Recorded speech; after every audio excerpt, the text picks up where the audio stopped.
All right. Hello, everybody, and welcome to the show. Today is Sunday, April 3rd, 2022, and you're now watching Permission to Exist. I am your host, Permission to Exist, also known as PTE. Hello to everybody in the chat, especially those of you who I did not greet.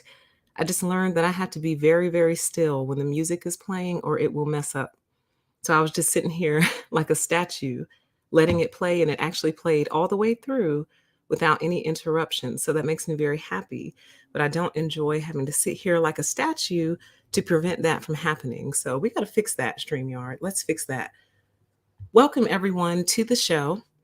We are back with our series, the Sick and Dangerous Men series. This was a series that was started a few months ago after a very noted increase and rise of violence against women worldwide, but in particular here in the United States. It's gotten really, really out of control. We do believe that we have pinpointed a source, more of like a recruitment camp for these men. So we believe we do know what's driving this and what's causing this. And part of what I intend to do is help expose the very unique behaviors and the very unique facets of their personality that makes them this way. I said I wasn't going to do any disclaimers, and I'm really not, but I am speaking of one specific group of men, not all men on the whole. However, as I stated a few shows ago, at this stage in the game and where we are now, you might be better off assuming they are dangerous until proven otherwise. That might be your best bet. That might be your safest bet, is to assume danger until proven otherwise. Okay. So, welcome everyone to the show. If you've missed the other two shows, they are linked in the description box. The first one was the masterclass, and the second show that we did on this topic was on their confusion, their generalized confusion, and how that confusion really drives a lot of their behaviors and their beliefs. So be sure to check those out if you missed those two from the series. But let's go ahead and get started on our topic today. We have a twofold topic. Probably will be here for a little while. So if you like long shows, this one is probably going to be for you. First, we're going to talk about their fixation and how this fixation really, all of their issues are problematic. And I can honestly say each individual one is the worst one, but I honestly put fixation pretty high up there because it is their fixation on women, their fixation on relationships that they don't even want to be in. That's the funniest thing. They don't even want to be in relationships, but relationships are what they fixate on. Things of that nature keep them up at night. It keeps them it keeps them filled with anxiety. It keeps them aggressive and wild in the mind and wild in their thought process. So, we're going to talk about that. We are also going to talk about the report that was released by the Department of Homeland Security analyzing both manosphere and incel individuals. It is a case study. They focused on one individual in particular. However, the themes that came out of this case study, I think you all need to hear. So we are actually going to be going through that report in full. So stay tuned. I think you'll be very interested. But before we get started, I want to remind everyone why we are here.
So, those news stories and news articles that I just showed you clips of are all since we last met.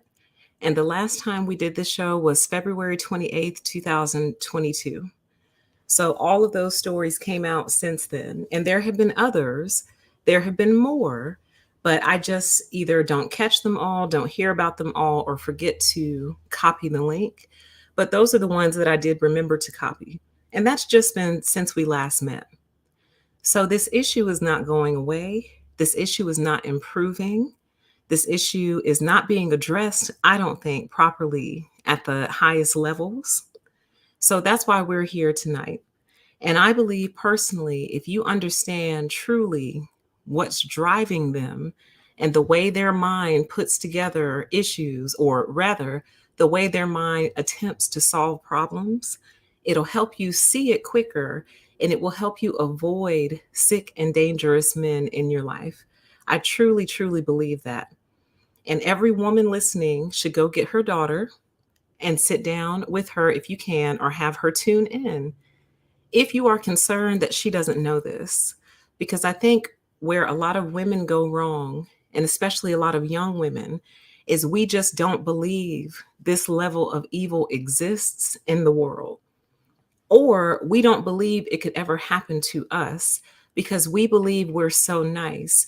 We believe we're so smart. We believe we're so sweet that no one would ever be able to bring themselves to do that to us. And what you have to understand is when you're dealing with men like these, smart, sweet, nice, Christian, whatever it may be, it doesn't matter. It means absolutely nothing to them. So there's a certain naivete that drives women, and we're trying to break that naive nature and that naive thought process in order to help you avoid these men. Sometimes when I see those stories, I just think to myself, what if she had been able to avoid him? What if she had seen the early warning signs and taken a detour or taken a different path before she got in too deep with that particular man and he took her life? But with the very first one, she wasn't dating him. She was rebuffing him. From what I understand, he was trying to date her. She wasn't interested. And just like that young lady in Orlando, her first name is Mia. I just can't remember her last name, whose maintenance man was stalking her. And she basically was telling him, no, I'm not interested. And he rewarded her rejection by killing her. So that happened before the series started, but I do want to acknowledge her as well. So I think he would actually be a perfect example of fixation. And if I had thought of that before the show, I would have pulled it up. But there was a young lady, I believe she was 19 years old, in Orlando, named Mia. And she was going to one of the schools down there and working at the complex, the same complex this maintenance man was working at. He was interested in her. She wasn't interested in him. And ultimately, he rewarded that lack of interest by taking her life, and his, by the way. So the coward wouldn't even face consequences. He took his life as well. So we'll never know fully the motivations, but we do know that he was interested in her. So let's get into the show and let's talk first. I want to remind you guys of a show I did back in 2020 called Top of the Mind Obsessions, Gender Expectations, and Cooking Your Own Food. You can ignore probably the back half of that. The part that I want you to see is the top of the mind obsessions part. And I'll link this for you after the show, but you can also go find it on my channel. It's still live and public. And it was dated February 23rd, 2020. And essentially, we were talking about narcissists. We weren't specifically talking about sick and dangerous men, but the fixation aspect is what I wanted to bring out to you. It's something that sits right on the top of their mind. It's not buried very deep. It's very shallow, as a matter of fact. That's why I'm always trying to give you different questions that you can ask, different things that you can bring up in order to surface it very quickly, because they want to talk about it. Believe me when I tell you, they desperately want to talk about it with you, their target. It's very strange. It's like they're trying to see where you stand on all these issues. So they bring up things like cooking. They bring up things like what are the roles of a man and a woman in a relationship. They bring up all these hypothetical situations to see, are you the type of girl who is very easily manipulated, basically? Are you very malleable like clay? Can I mold you like clay and have you go along with whatever I throw out to you? Or have you go along with whatever plan I come up with? So that's why it's very shallow and right at the surface. They are always vetting women, always. This group does not believe in natural connections. This group does not believe in natural attraction between two people. They don't believe that they can just meet a woman and just like her, and vice versa, that a woman can just meet a man and just like him. They don't believe in that. They believe that everyone runs down this checklist, which really speaks to the theory that these might be non-player characters, but we're not on a deeper PTE, so we're not going to discuss that on this show. Do check out a deeper PTE though. But the fact that they feel the need to run down a checklist just like a computer would really leads me to believe that we're dealing with humanoid bots. But again, we're not on a deeper PTE, so we're going to regard them in their human state. Okay? So, anyway, yeah, and it's very predatory as well. It's a constant vetting, but that vetting and the thoughts of women and relationships and dating and it's literally top of the mind obsession. So I wanted to draw your attention to that video. Do go check it out when you have some time. So now let's get into a little bit about fixation before we go through this Department of Homeland Security report. Congratulations, by the way, for getting the attention of the FBI, the Secret Service, and now the Department of Homeland Security. Congratulations. I do want to give y'all your flowers for that because that took a lot of hard work and you finally made it.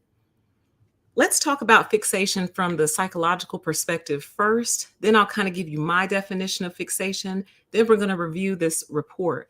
Welcome to everybody in the chat and everyone watching. It is so good to have you.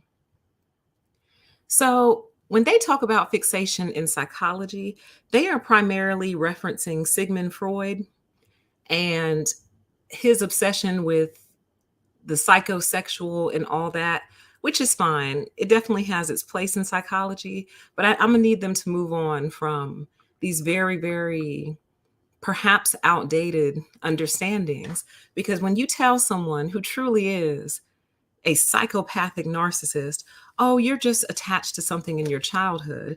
What that psycho narc does then is go, okay, well, then it's not my fault that I'm a terrible person. It's my childhood's fault. And therefore, I don't have to take accountability for what I do as an adult because I'm fixated on something in childhood.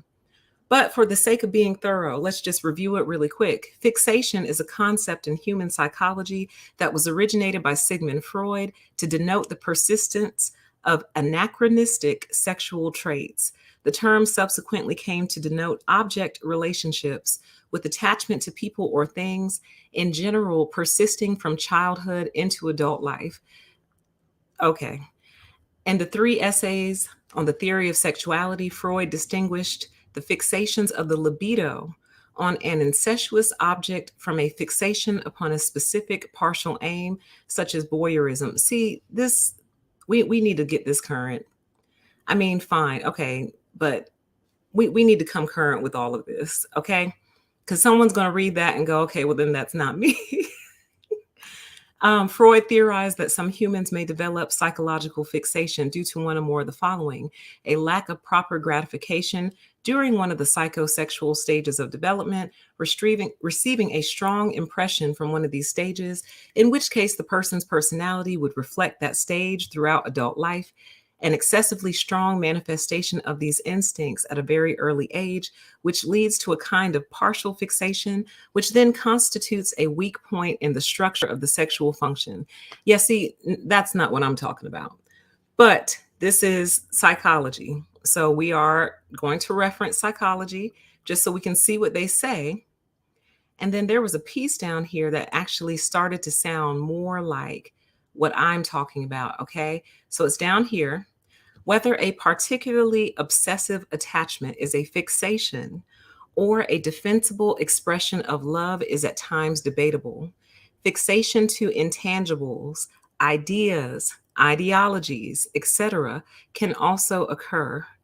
The obsessive factor of fixation is also found in symptoms pertaining to obsessive compulsive disorder, which psychoanalysts linked to a mix of early pregenital frustrations and gratifications.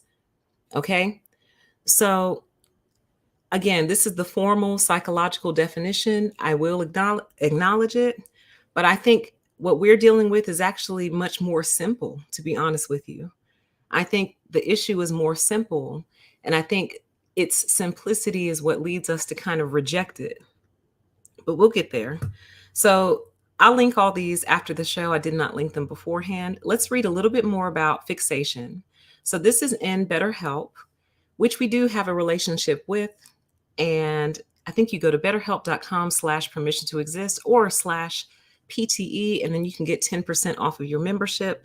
I'll link all that after the show for anyone who does want access to a therapist on their time, okay? But this is coming from BetterHelp. What is fixation? Psychology definition and the evolution of perspectives. And this was actually updated not too long ago, just a few days ago, March 29th, 2022. It says, have you ever felt so focused on one thing that shifting your attention to anything else seemed impossible? Or have you ever been so stuck in one place that you were unable to move past it? If so, you may be experiencing fixation. Being fixated means being stuck and not being able to move forward. It's similar to a vehicle that's stuck in thick mud where the engine alone can't get it to move forward or backward. It takes a much stronger force to get it out of the rut and onto a smoother, more level path. Okay? And then was there something else in this one? Yes, there was. It was down here somewhere. I think it was down here what I wanted you to see. What are the treatments for fixation? Fixation psychology suggests that the general mode of therapy is to replace invasive and unwelcome thoughts with healthier thought patterns. As a result, most of the treatments for fixations involve helping the individual identify unhealthy or unhelpful thought patterns. And then they go into children and the oral fixations and things like that. We're not talking about that. Okay, so the topic is out there, it's being discussed. And then there was one more I wanted to review before we get into this Department of Homeland Security report. Okay, so it says hyperfocus, the ADHD phenomenon of intense fixation. Hyperfocus, a common but confusing symptom of ADHD, is the ability to zero in intensely on an interesting project or activity for hours at a time. It is the opposite of distractibility, and it is common among both children and adults with attention deficit hyperactivity disorder. What is ADHD hyperfocus? Hyperfocus refers to an intense fixation on an interest or activity for an extended period of time. People who experience hyperfocus often become so engrossed they block out the world around them. Children and adults with ADHD often exhibit hyperfocus when working intently on things that interest them. Okay?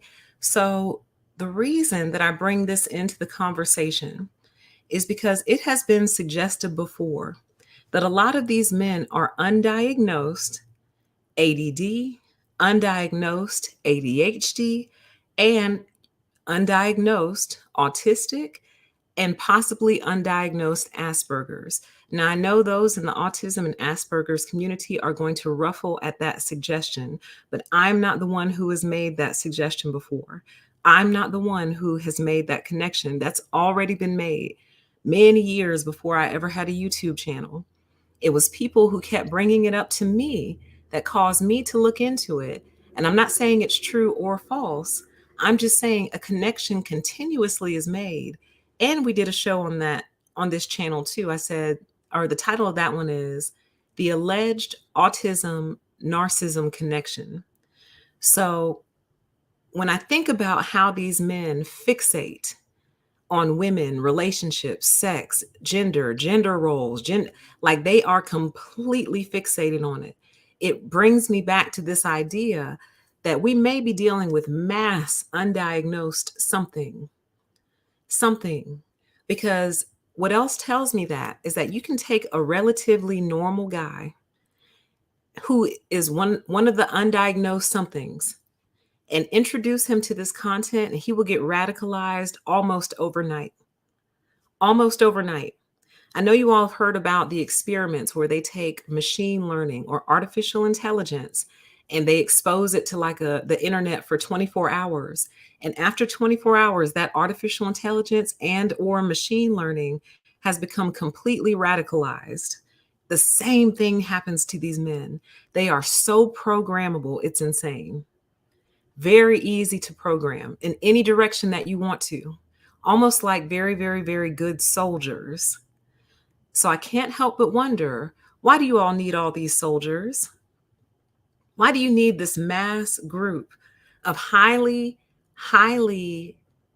oh, what's the word?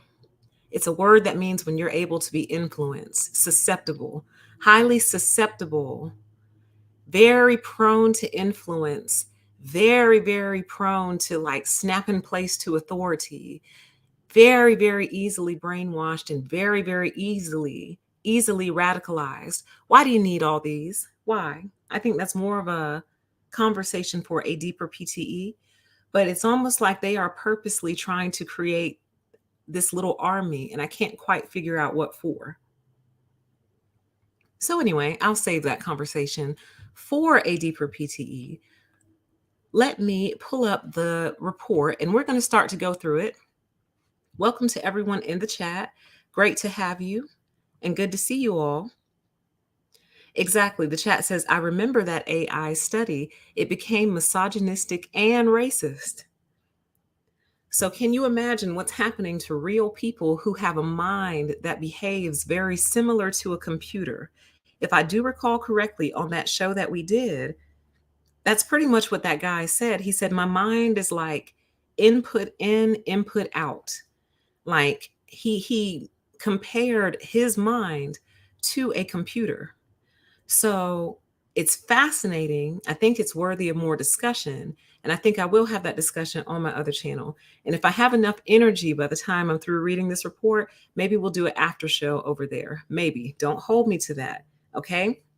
So with that, we are now going to go through the report from the Department of Homeland Security that I think really, really illustrates the fixation aspect of this particular character type's personality. All right. We are going to go through the whole thing. So buckle in. And if you're listening on a replay, you could probably just fast forward me because I am going to, well, I don't know. It's up to you, but I'm not going to do a straight read. I will be stopping to comment along the way.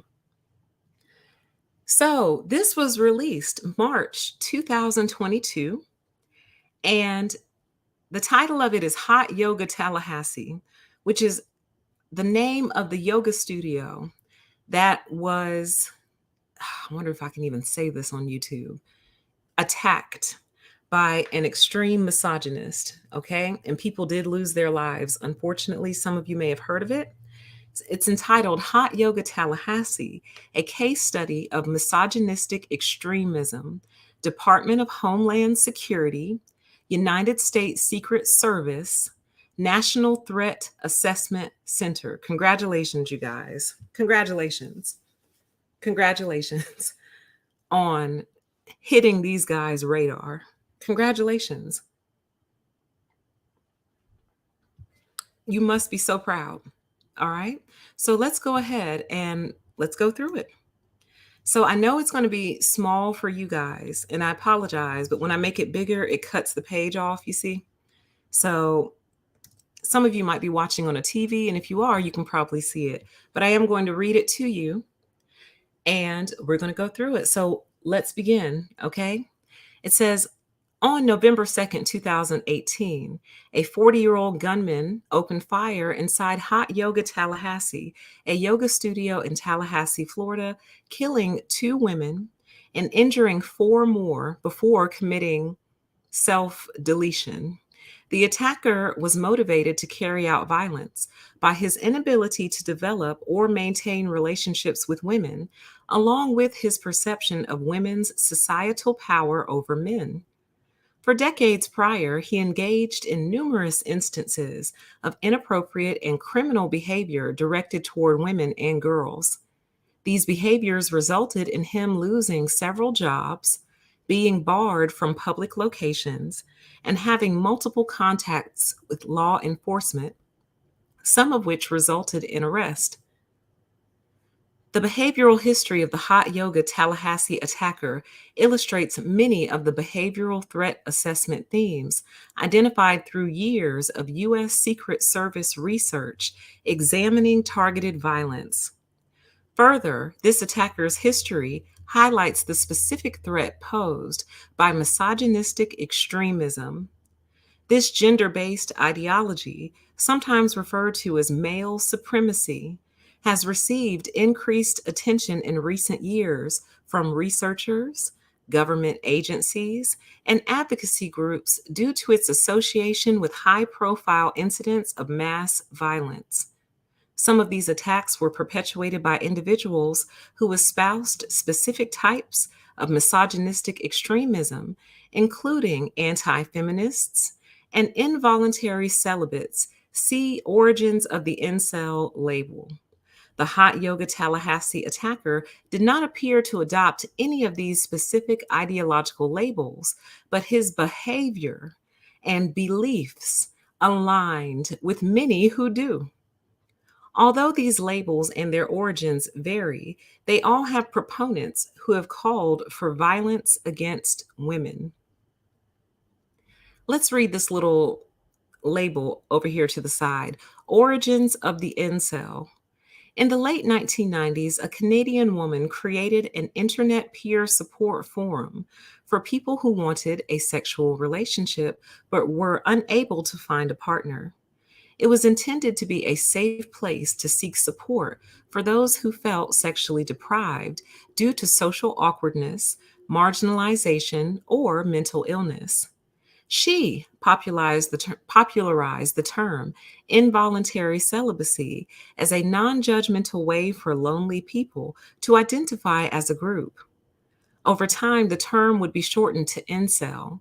This forum, along with similar communities, was intended to be positive and focused on providing support for overcoming one's incel status. As the community grew, the ideas expressed in the forums changed, and by the early 2000s, some of the more dominant voices were young heterosexual men with vindictive and aggressive views towards women. Though the original developer took down her website, the community continued to spread across other forums. Today, the term incel is often used to describe men who feel unable to obtain romantic or sexual relationships with women to which they feel entitled. The term is used to describe one online subculture that exists within the manosphere, a network of blogs and forums frequented by groups including incels, men's rights activists or MRAs, men going their own way or MGTOW, and pickup artists, PUAs. Although these groups are known to promote male dominant views, some members express extreme ideologies involving anti woman hate, sexual objectification of women, and calls for violence targeting women. So, on the front page, they all got a shout out. The front page of this report gave them all a shout out, every single one of them. And the funniest thing right now is that they're all trying to clean up their act, honey. They are desperately, desperately trying to backpedal and backtrack and talk about real estate and crypto and investing and working out. And they're trying to pretend like that's who they were the whole entire time. Oh, but honey, they don't realize we've been taking screenshots. We've been recording you. Oh, we have it all. The archives are deep and the archives are full, and we're ready to turn it all over upon request. So it's too late. It's too late for you. Okay. So the other thing that I thought was interesting about this little sidebar over here was that this community started off positive, like a lot of them do. Like the men's rights activists, from what I understand, the history of that, it was intended to be a positive place for men to go support each other through different issues. Then it got taken over by this thing. Whatever this thing is, it got taken over by it. Same thing happened here. The incel, if you caught that, was started by a woman. A woman started an online support group for people who felt kind of awkward and felt like they couldn't form relationships. Then the men came in, took it over, and it became what it is today, to the point where you landed on the radar of the National Threat Assessment Center, the U.S. Secret Service, and the U.S. Department of Homeland Security. And if I remember, by the end of the show, I have a special surprise for you guys, unless it changed, and I don't think it has. So two things have to happen. I have to remember, and this thing has to have not changed for me to give you the surprise. So let's hope for both, okay? So let's continue. Let's move on. For example, on May 23rd, 2014, a 22-year-old male killed 6 people and injured 14 others in a shooting and stabbing spree near the campus of the University of California, Santa Barbara. Among the victims were 3 women who were shot outside of a sorority house. The attacker viewed these young women as symbols of the type of woman he was unable to attract. Earlier that day, he posted a video on social media where he expressed his frustration of not being able to find a girlfriend. He also recorded details of his hatred for women, his contempt for interracial couples, and his plans for retribution. Although the UCSB killing spree is an example of a mass attack perpetrated by a self-identified incel, mass attacks have also been perpetrated by attackers motivated by other types of misogynistic extremism. For example, on July 19th, 2020, a 72-year-old self-described anti-feminist lawyer attacked the family of a federal judge, killing the judge's son and wounding her husband. The attacker was a fervent men's rights advocate motivated by a belief that manhood is in serious jeopardy in America and calling for a revolution. Unlike the UCSB attacker, this attacker did not identify as an incel. He had previously been married and was not known to visit incel-related websites. It is further important to note that misogynistic violence is not restricted to high-profile incidents of mass violence. Misogyny frequently appears in more prevalent acts of violence, including stalking and domestic abuse. No matter the context, responding to the threat posed by these beliefs requires collaboration across multiple community systems, including law enforcement, courts, mental health providers, and domestic violence and hate crime advocacy groups. The Hot Yoga Tallahassee case study demonstrates the opportunities that exist to prevent targeted violence while drawing particular focus to the risk posed by misogynistic extremism. Highlighted throughout the case study are behavioral threat assessment themes that were evident in the background of the Hot Yoga Tallahassee attacker. These behavioral themes are frequently seen in the backgrounds of other attackers and, as such, should be the focus of community-level violence prevention efforts to identify and intervene with those who pose a risk of engaging in targeted violence. So, what I think is very important to pull out right here is this, first of all, this theme is almost pretty consistent. They're upset that they can't get a girlfriend. So as soon as you start hearing a young man murmuring at age 13, 14, 15 about he can't get a girlfriend as if he's 30 years old, you already got a problem. You have a problem. Because what that means is this young man is not fixated on school. He's not fixated on sports. He's not fixated on the championship. He's not fixated on, building model cars, building planes. He's not fixated on video games, which is probably a good thing. He's not fixated on anything but finding a woman at age like 13, 14, 15 years old. And your response to him should be something along the lines of son, nephew, cousin, whatever. You are worried about the wrong thing. You are too young to be wandering around, literally mad and upset that you haven't found like your life partner yet. You're 13 years old. But here's the issue. Well, here's what I'm trying to illustrate. That's a red flag, and that's a warning sign to you. He should not be worried about finding a girlfriend as if he's 45 years old, never been married, wants to start a family and can't. You know what I mean? Like he has the worries of an old man. So if you start to hear the worries of an old man coming out of your young man, you have a problem. Now, it's possible that he may just be hanging around old men, and that's what old men talk about, or he's sitting up under the tutelage of an older man who this is all that he's talking about day in and day out. Women, women, women, women. I want to let you guys know something. I can assure you, women do not sit around talking about men like this. Yes, men come up in conversation. Yes, we discuss men. Yes, we do. But if you'll notice, like, and I can only speak for myself, the majority of my content is not about men. The majority of my content is supposed to be very general, geared towards narcissism. My other channels are not devoted to men. I don't think about men all day long. I really don't. On a given day, it's surprising if one crosses my mind at all.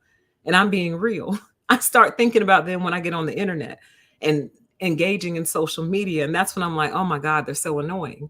I'm reminded how annoying y'all can be. But on a given day, I'm thinking through my grocery list, thinking through my errands, thinking through my next show, thinking through my next move. I'm not thinking about you. They wake up in the morning thinking about us. It's a fixation and an obsession. It's insane. Like, ladies, I wish you could understand how much you are thought about. Like, good, bad, indifferent. We completely rule their mind. We dominate their mind.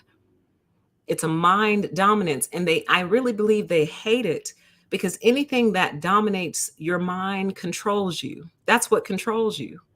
The thing that you can't get your mind off of is the thing that controls you. So if you can't get your mind off women, that is the thing that controls you. So let's take a look at the little sidebar here.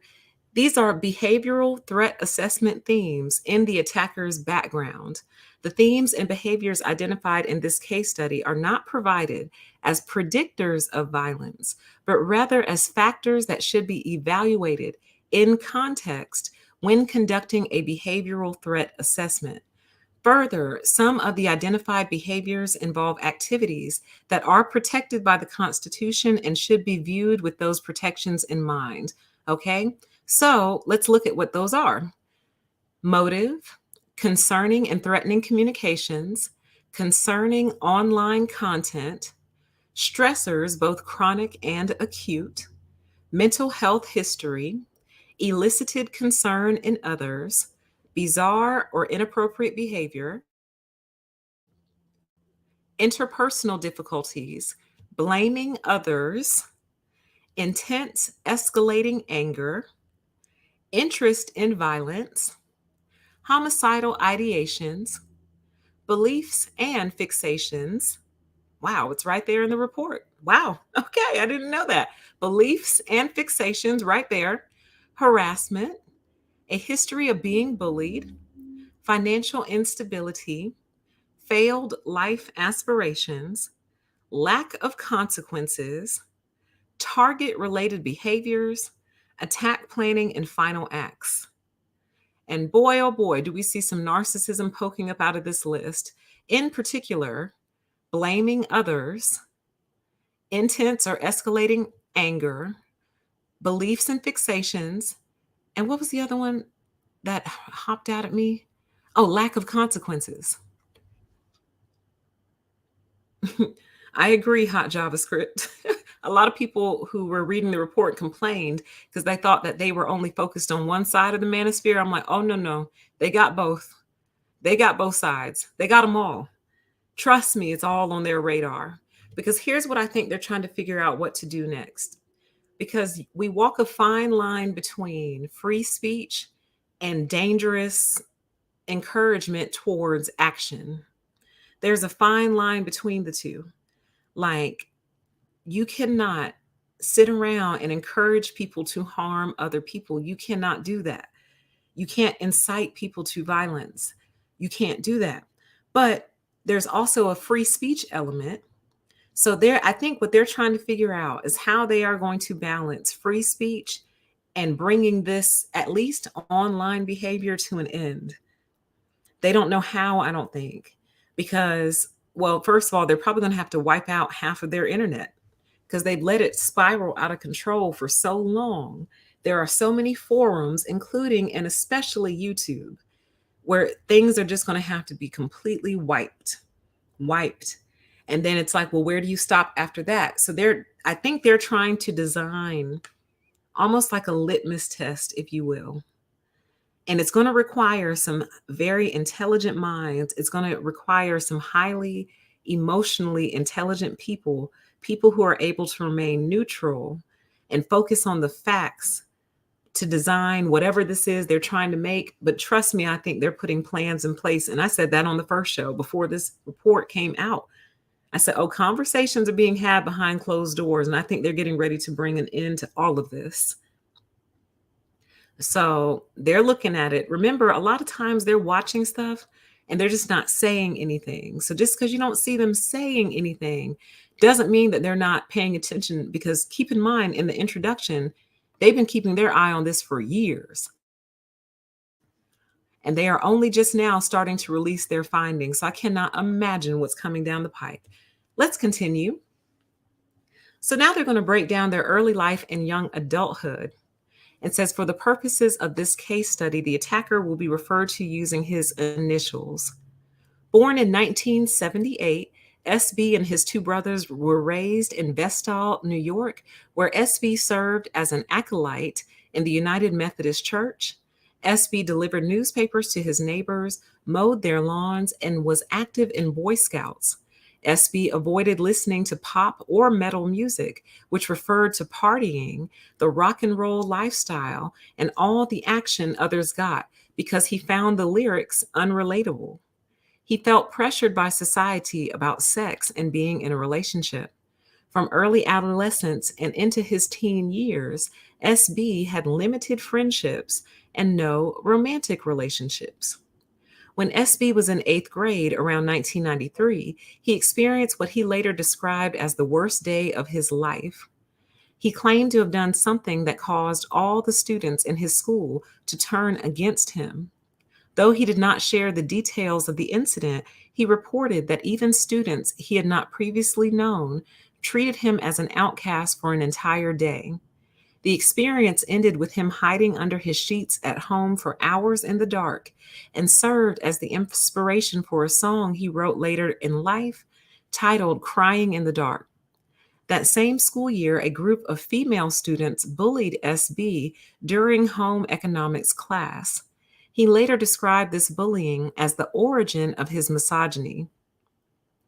As a teen, SB wrote 4 novels and a screenplay, including a 70,000-word, 81-page novella titled Rejected Youth, which he wrote the summer before his senior year. Rejected Youth was a revenge fantasy about a middle school boy turned serial killer who hated his female classmates who had shunned and humiliated him. In his story, the main character criticizes the girls' appearances, mocks their boyfriends, and becomes enraged by the girls' lack of respect for him.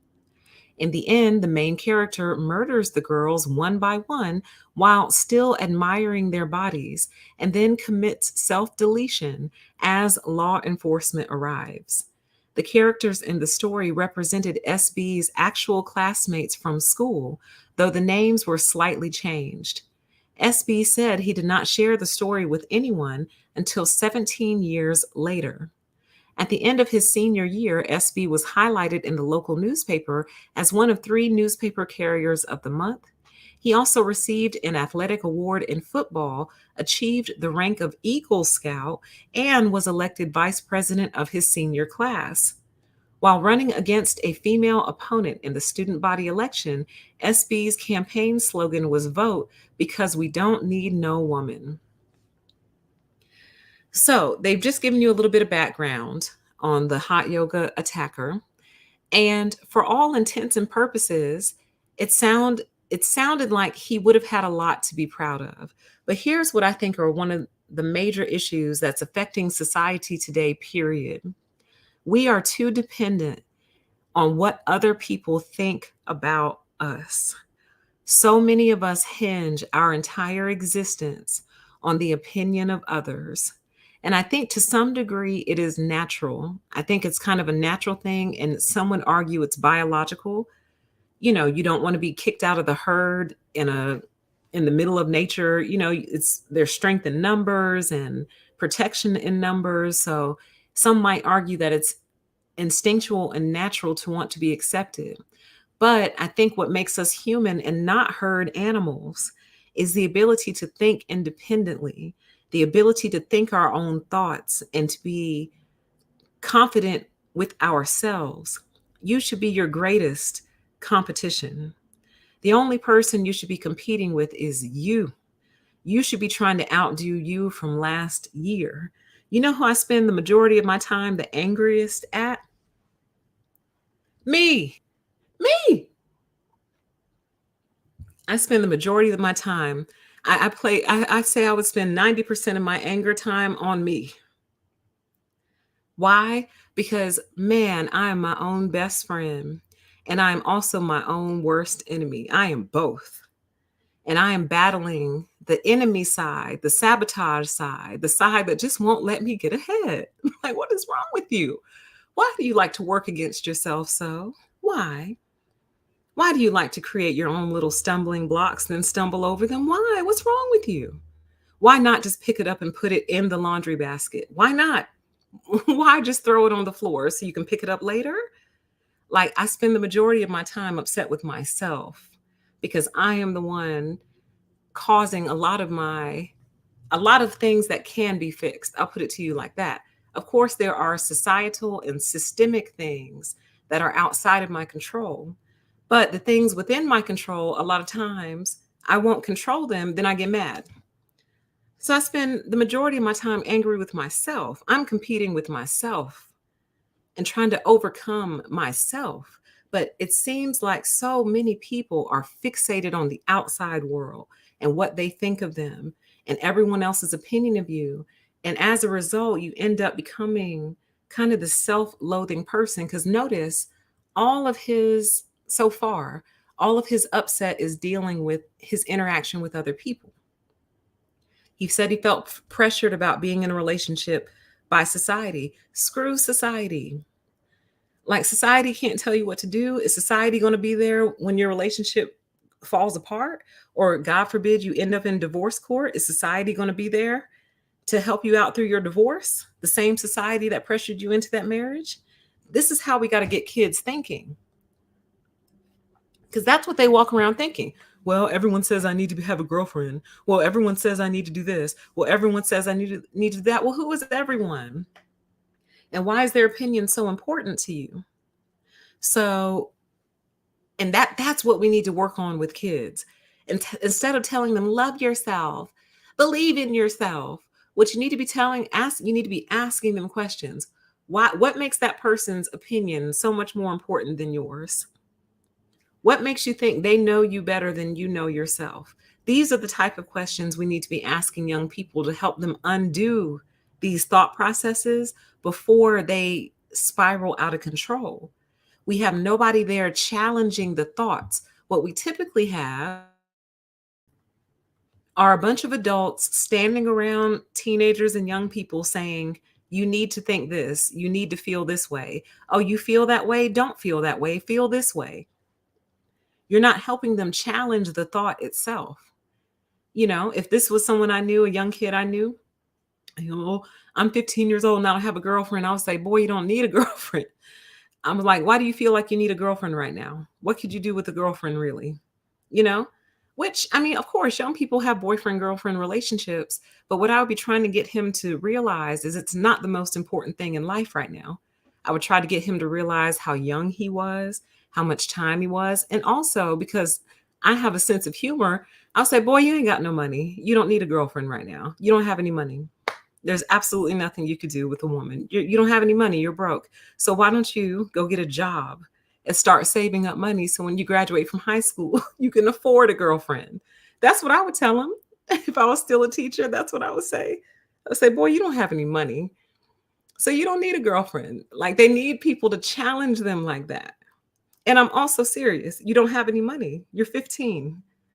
Get a job, get a skill. You know how to fix cars? Go change my oil. How about that? How about you go on Google and YouTube, teach yourself how to change oil.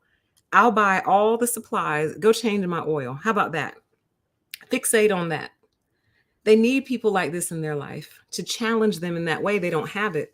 All they have is a bunch of adults with brains made of cliches.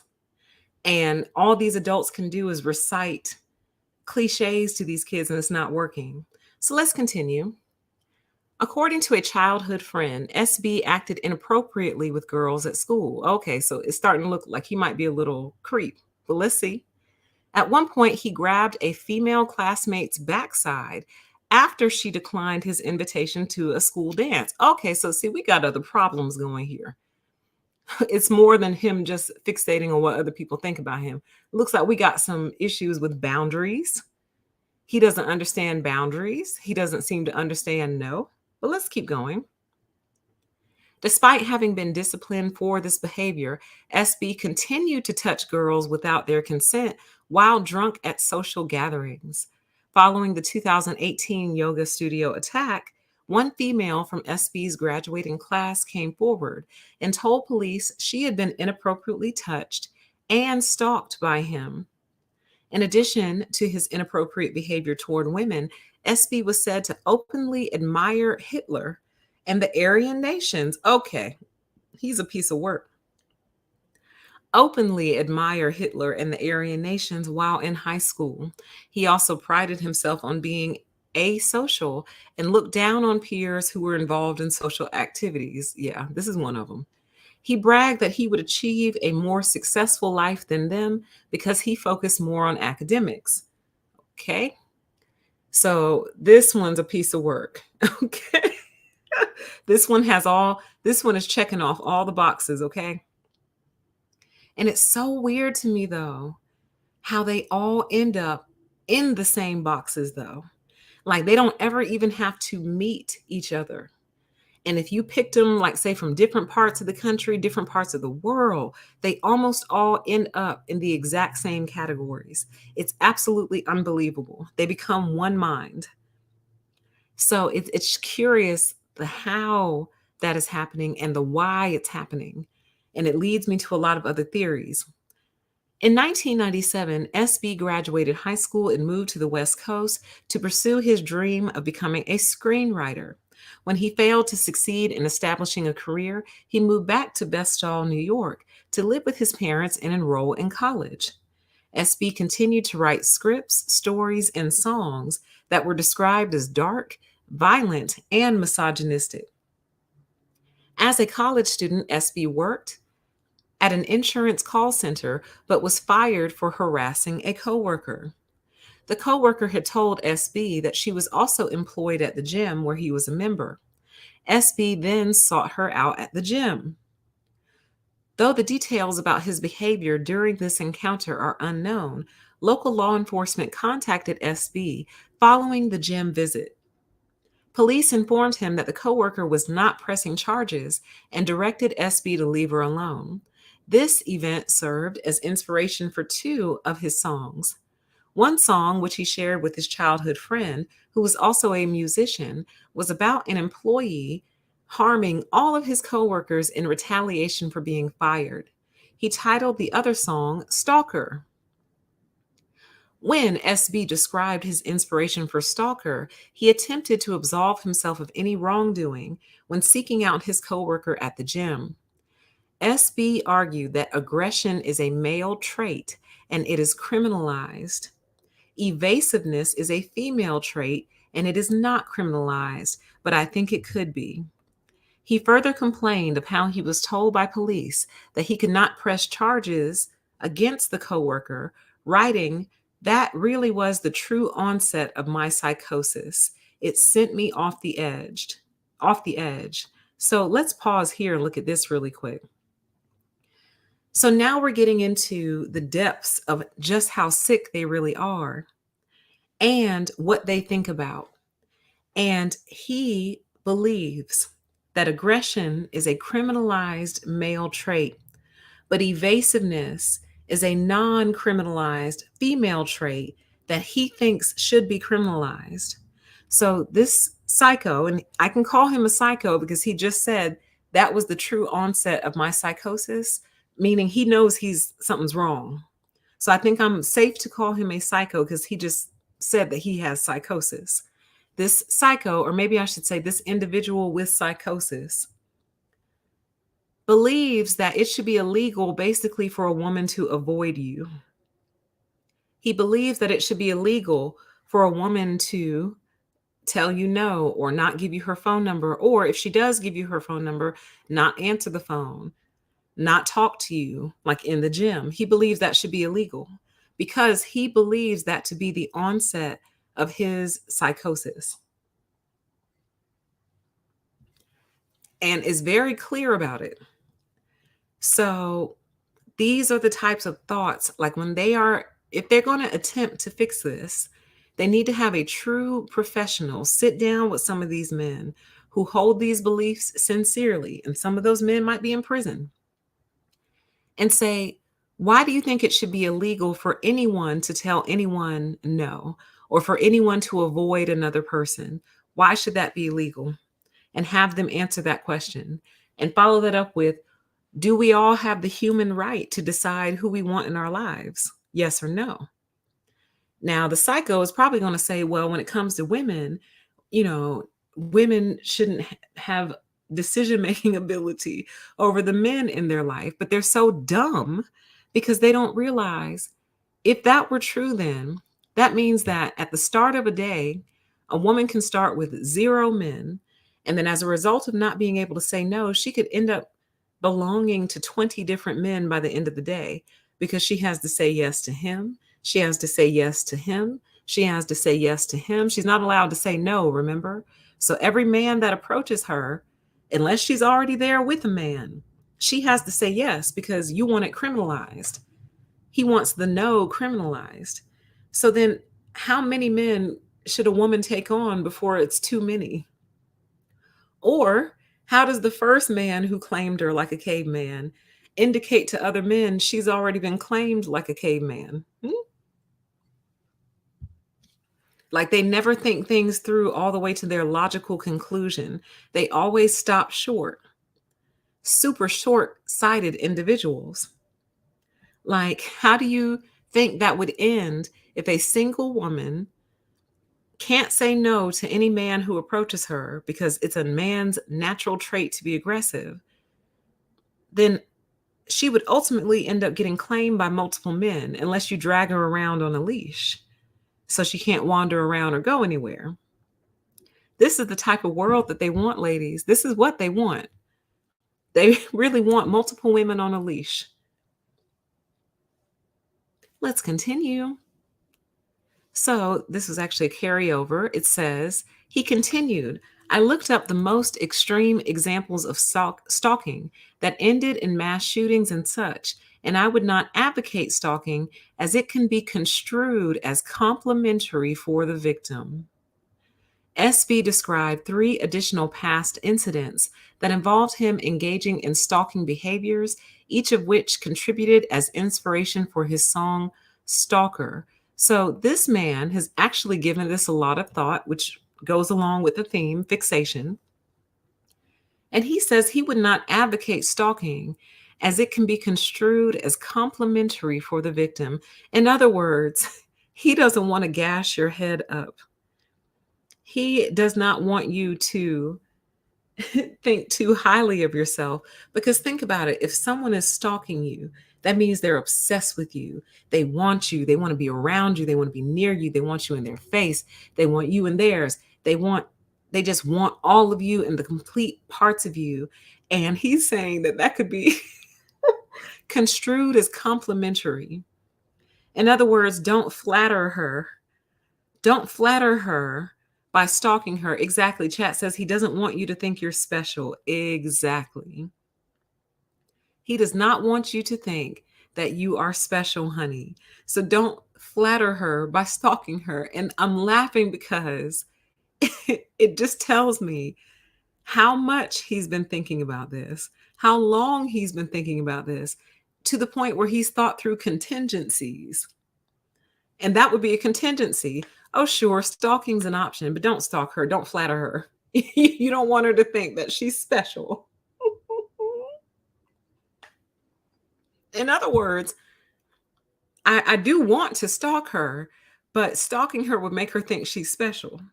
So I'll just go about this a whole nother way. Yeah, they're creepy. Let's continue. While still enrolled as a college student, SB harassed another woman, this time a classmate at his university. According to SB, he and the classmate had previously gone on a date, but when he approached her to chat after class one day, the classmate hid in the women's restroom. SB stood outside of the restroom waiting for her until she came out, at which point she exclaimed, "He's still out there?" She reported the encounter to school officials, and the dean's office I'm so sorry. I'm sorry. And the dean's office subsequently instructed SB to leave the classmate alone. He responded that he would if the classmate left him alone. This was one of the additional incidents that SB attributed as inspiration for his song Stalker. Other incidents reportedly occurred during this time frame that involved SB getting kicked out of or banned from bars for groping women, okay? So what this means to me is he went on a date with a woman, so a woman agreed to go on a date with him, and whatever happened on that date was so impactful that when she saw him again, she ran and hid. And I think we've all been there. I had told you the story of the guy who tried to get me to go on a date with him, and when I declined, went off on me and told me all about his legacy. And that a woman like me should be grateful, and that women should be grateful that men want to date them because they're the prize and he comes from a legacy. I mean, he went completely off. And my only thought was, thank God I did not go on a date with this man. He sounds really unstable, really unhinged. And all that was right up under the surface. After I finally said, no, no, I think I'm in for the night, but let's shoot for this weekend. Oh, see, that's the problem with you women. That's what's wrong with you women today. That a man want to take you out. Da, da, da, da, da. And there's a whole story behind it. But the point was, he asked me at the last minute and it was late and I had just got off work and the answer was no, period. And he went off.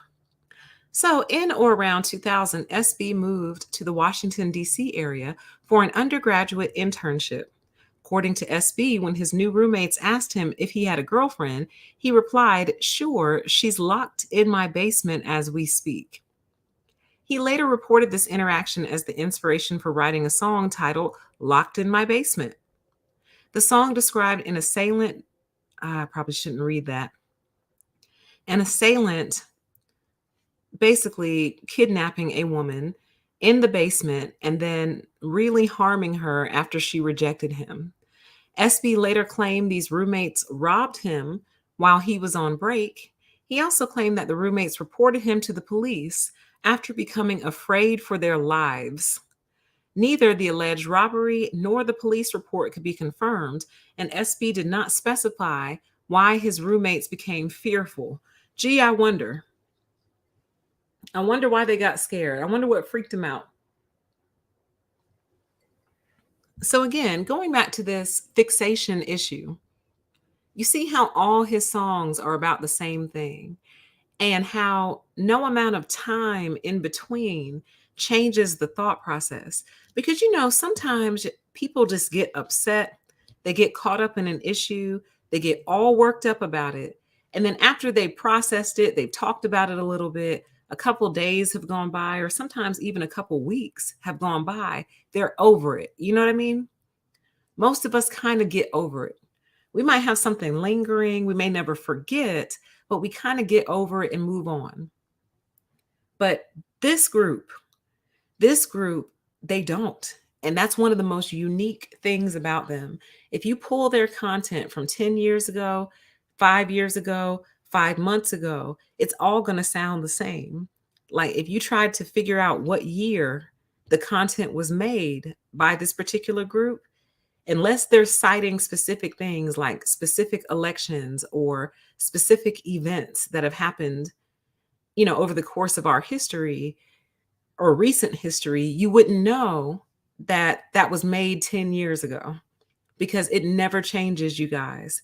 It's the same over and over and over and over again. It never changes. Exactly. Chat says fixated with a one-track mind. That's it. They don't want to talk about anything else. They don't want to think about anything else. If you try to make them think about something else, they will quickly reroute it back to this topic. That's how I know something's wrong with them for real, because you cannot pull their mind away from it. You can't get them to stop thinking about it. There could be a car accident, and as they're driving by, somehow this group will route it back to women. They'll be like, yeah, probably some stupid woman driving. And then you look and there's two men in both cars. A man was driving that one and a man was driving that one. So then they'll say, well, he was probably stressed out with his baby's mom. It's like, how do you even know that man has kids? I don't know. I'm just saying, if he did that, if he caused that accident, and it was probably he just got through arguing with his baby's mom. It's like, so you just told yourself a whole story for this man. That's something else they do also, you guys.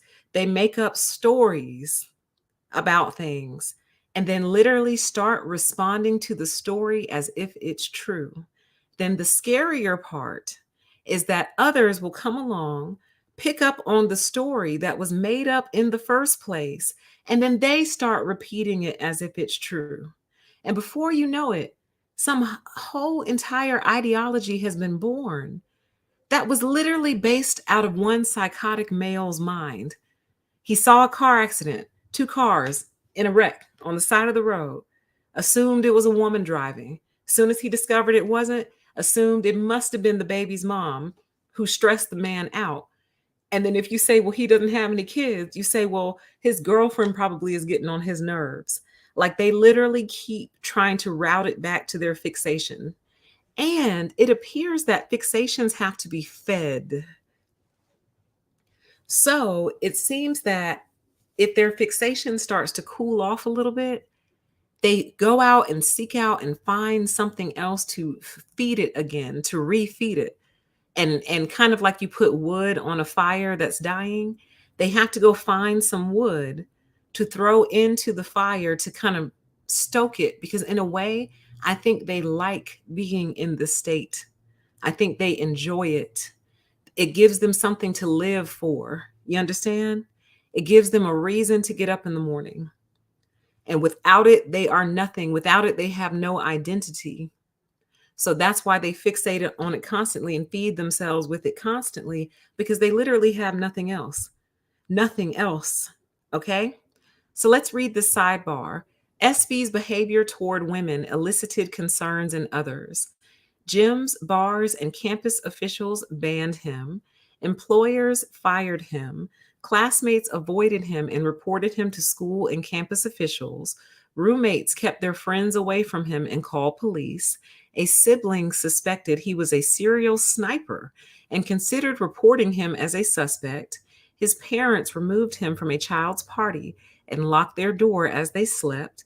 The military found him guilty of conduct unbecoming an officer and fraternizing with an enlisted person.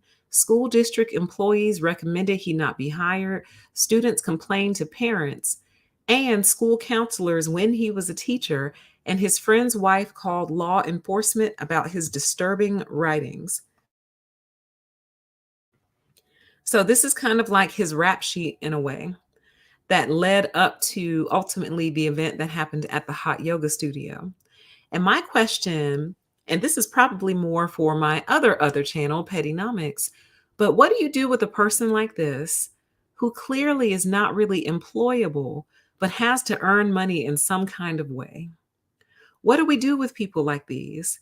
Because no one has to hire him, and it doesn't appear that he's going to change.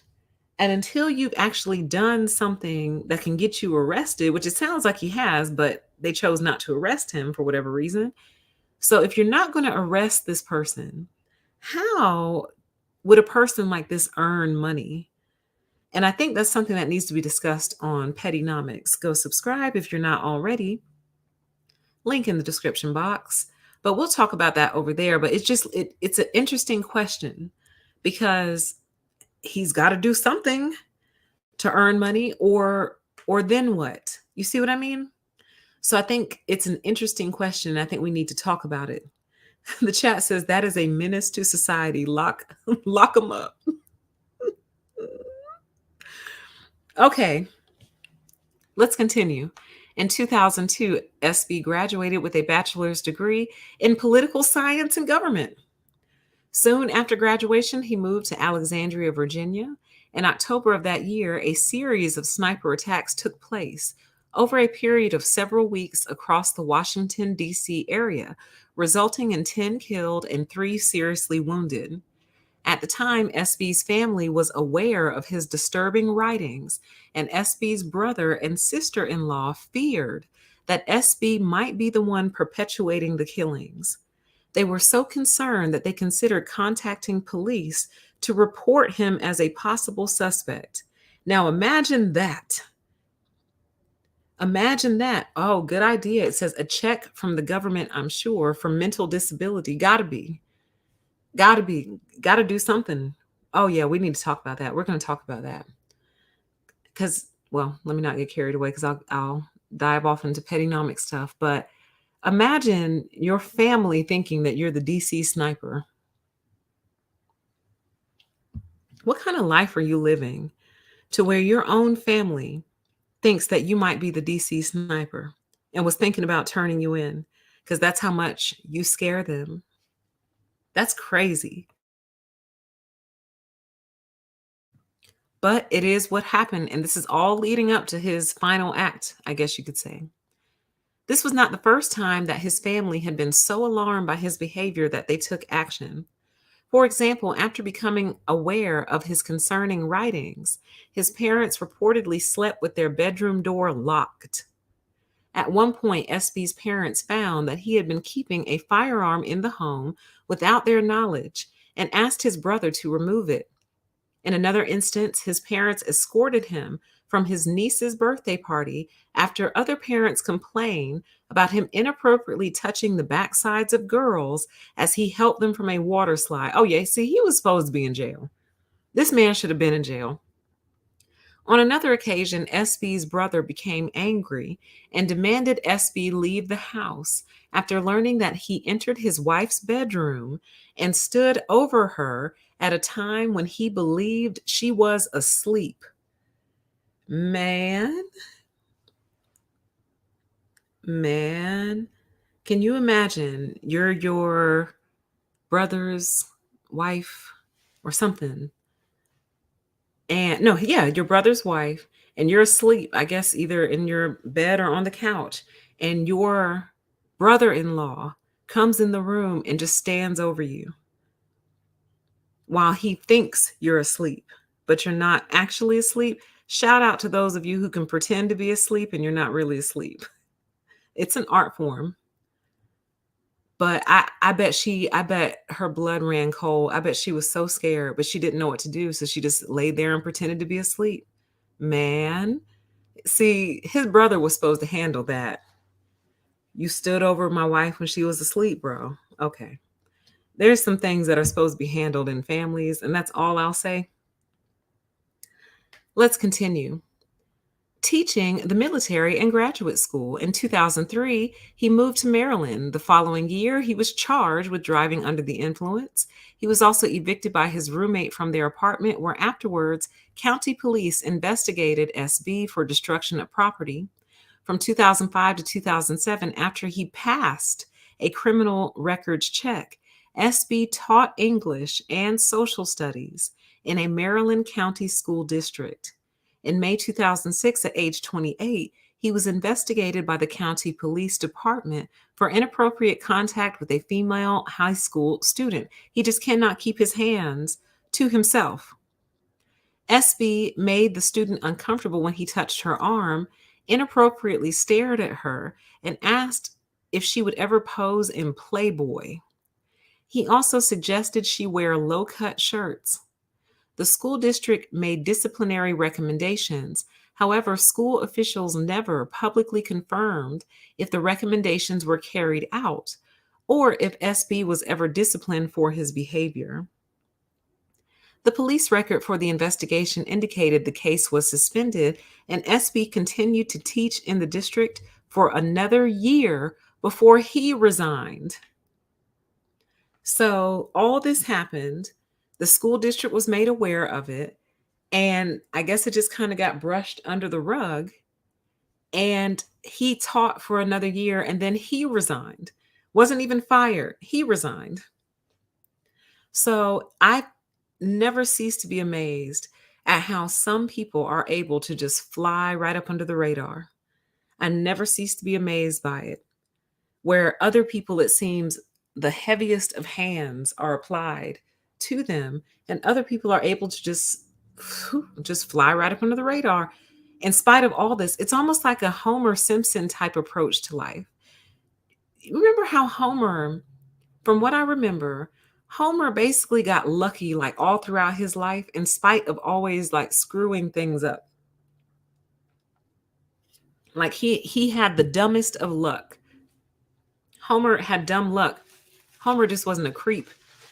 No, Homer wasn't a creep, but he just had super dumb luck and was always like hitting lucky breaks in spite of everything he had done. Kind of similar to that. Like some people just seem very, very covered in a very weird way, and I can't explain it. Okay. So let's continue. Let's move on. On January 30th, 2008, he joined the U.S. Army and was commissioned as an officer 6 months later. He served for a period in Germany, during which he was assigned to supply and logistics. SB later said in a self-recorded video that he had a positive experience with a woman while in Germany. He described her as his girlfriend and said she was the best I was able to do. He also said that she was the only female he did not resent. Of note, his mother later told police that no one in the family ever met this woman or even knew her name. So she's the lucky one he actually did not resent, and that she was the best he was able to do. Well, thanks. How kind. How kind. Sometime during SB's military service, 4 female airmen in the U.S. Air Force complained about his inappropriate interactions with them while in Amsterdam. In a video posted to social media years later, SB dismissed the accusation, simply stating, "I got too rowdy for their sensibilities." He reflected that this incident contributed to the rebirth of his misogyny. SB went on to complain that he was backstabbed by his military superiors at the time because he felt that they should have believed his story instead of the 4 female airmen's account. So the military may not know it at this point, but now we got a history. This man has an established history of deviancy, and it seems to follow him wherever he goes. He just doesn't get it. And it makes you wonder, is there a mental deficiency in place, or is this an active choice? Either way, it doesn't matter. It doesn't matter. It's a problem either way. So how do you deal with this? A U.S. Army evaluation dated January 21st, 2010, noted that SB displayed difficulty assimilating to the Army and demonstrating Army values. It also noted that SB violated a direct order and demonstrated poor judgment and decision making. The evaluation described him as someone who would lie and lacked integrity. SB was not recommended for promotion. At some point, an investigation was initiated against SB due to his inappropriate contact with female soldiers. It is not clear if this investigation was related to the earlier complaints against SB by the 4 female airmen in Amsterdam. Regardless, as a result of the investigation, the Army found SB guilty of conduct unbecoming an officer and fraternizing with an enlisted person. On June 9, 2010, SB was honorably discharged for unacceptable conduct. Now, I don't know how the military works and how all these discharges and things work, but how do you earn an honorable discharge after all of that?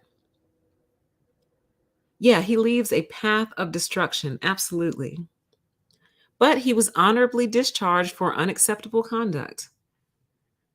Following his discharge, SB moved back home to Vestal, New York, and lived with his parents for a short time. Then in 2011, he enrolled in graduate school at Florida State University in Tallahassee, Florida, where his behavior continued to elicit concern. One woman who knew him at the time noted that she and other classmates would go out of their way to avoid him because of his inappropriate behaviors. Those who met SB during open mic nights at Comedy Club reported that he was strange and told offensive, racist, and anti Semitic jokes. Other comedians said that they did not like SB or his comedy. Though one of the employees at the club also worked at the Hot Yoga Tallahassee, she did not remember SB from the comedy club or anywhere else. Okay. So now he's been kicked out of the military and he went on to enroll in graduate school at Florida State University and went on to elicit more concern out of people there. So this pattern follows him wherever he goes. It's like he is determined to do it his way. He is determined to, I guess, push up on women, touch them, grope them, whatever, without consequence. So it's like he just keeps trying it in different environments and experiencing the same results, though. And it's just crazy because it led up to what he did at that studio that day. So let's continue. SB's roommates in Tallahassee later described him as odd and obnoxious. They said SB would sit in the living room drinking beer in his briefs and refuse to put on pants, even when the roommates' friends came over. So he thinks he's sexy, which a lot of them do. SB would also make inappropriate comments when their girlfriends visited. One roommate described how SB behaved towards women, stating he was very weird and made everyone uncomfortable. It worried me at the time. There was concern for sure, but there wasn't enough evidence, and I would have been wasting the police's time if I had made any kind of report. I had nothing. The roommate described how he thought SB was mentally ill and perhaps suffered from post-traumatic stress disorder from his time in the military. Eventually, his roommates decided they would not leave any of their guests alone with him, regardless of whether the guests were women or men. We compared him to Ted Bundy back then, the roommate later said. It was the way he lurked and followed girls. Ugh, that creepy following. Ugh. I've experienced that, but out in public, though, not in the privacy of my own home, which would really freak me out. SB admired Ted Bundy, the serial killer who confessed to killing 30 women in 7 states, including Florida, from 1974 to 1978. According to SB, he tried to locate the sorority house where Bundy targeted some of his victims. He documented this, writing, "I drove down Sorority Row so I can check that box. Christians have their Via Dolorosa in Jerusalem. I walked that, not bad, and I have mine." Scattered throughout SB's descriptions of his own songs were references to notorious serial killers and serial rapists with whom he identified. In addition to Bundy, these references included Paul Kenneth Bernardo and Christopher Bernard Wilder, also known as the Beauty Queen Killer. These serial killers and rapists were responsible for the murder or assault of dozens of women in the 1980s and 1990s, including locations like Florida. SB described his song Wilder writing, incidentally enough, Wilder and Bundy both rub elbows in Tallahassee, spiritually anyway. Bundy with his sorority house mayhem, and Wilder with his abduction from the Governor's Square parking lot. I suppose I've rubbed elbows with both of them as well, living there for as long as I did, and retracing their steps, visiting their old haunts, etc. What a fraternity. I think he and Ted must be great friends in hell and have in depth and fascinating conversations. They have so much in common.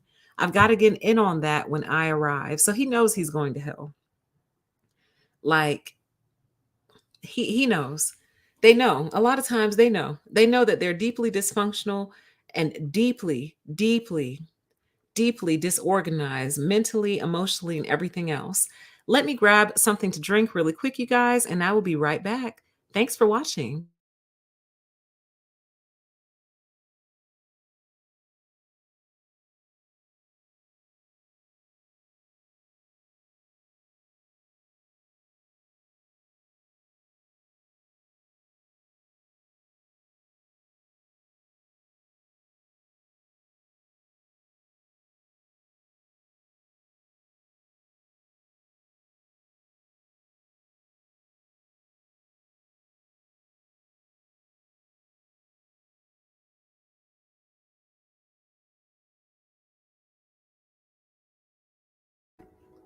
All right, I'm back.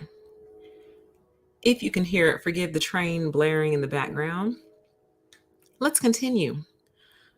I mean, the Department of Homeland Security did a whole write-up on you guys. It's on the one, but they are behaviors that they want people to look out for when dealing with individuals who may be going through something like this. Well, not going through, who may be choosing this rather. And I think we need to stop trying to force them to be normal, because I think that might be part of the problem. And I actually really like that idea about a check issued by the government so they don't have to worry about being in people's workplaces, all of that. Like, look, just stay home, honey. Just kind of stay near to your house. But either that or you're going to end up in jail, one or the other, because you're on a pathway to jail, basically. And they need to be told that you are on a pathway to jail. And if you continue this, you're going to end up in jail someday. They need to know. Yeah, they have no remorse whatsoever. So, on December 7th, 2012, SB was arrested on 2 counts of misdemeanor battery after he grabbed 2 women's backsides in an FSU dining hall. One of the victims had been previously assaulted in a similar way by SB over the prior month. He claimed to police that he may have bumped into several girls by accident. The criminal charges were dropped 1 month after his arrest, in part due to lack of evidence. In response to his behavior, he was banned by FSU from the dining hall. In 2013, SB recorded numerous videos in which he aired his frustrations with women. Many of these videos were later uploaded to a popular website, probably YouTube, but I don't know that. So I'll just say allegedly. I'm not even alleging. I'm just saying it was probably YouTube. Uploaded to a popular website. SB referred to himself as Carnifex in these videos, a name referring to the public executioner in ancient Rome. He indicated that he was producing a video series that would serve as his last will and testament, and that he would be gone after the 10th video was completed. SB used this medium repeatedly to express his frustration with lack of companionship and marriage, and often employing derogatory language to blame women for his romantic failures.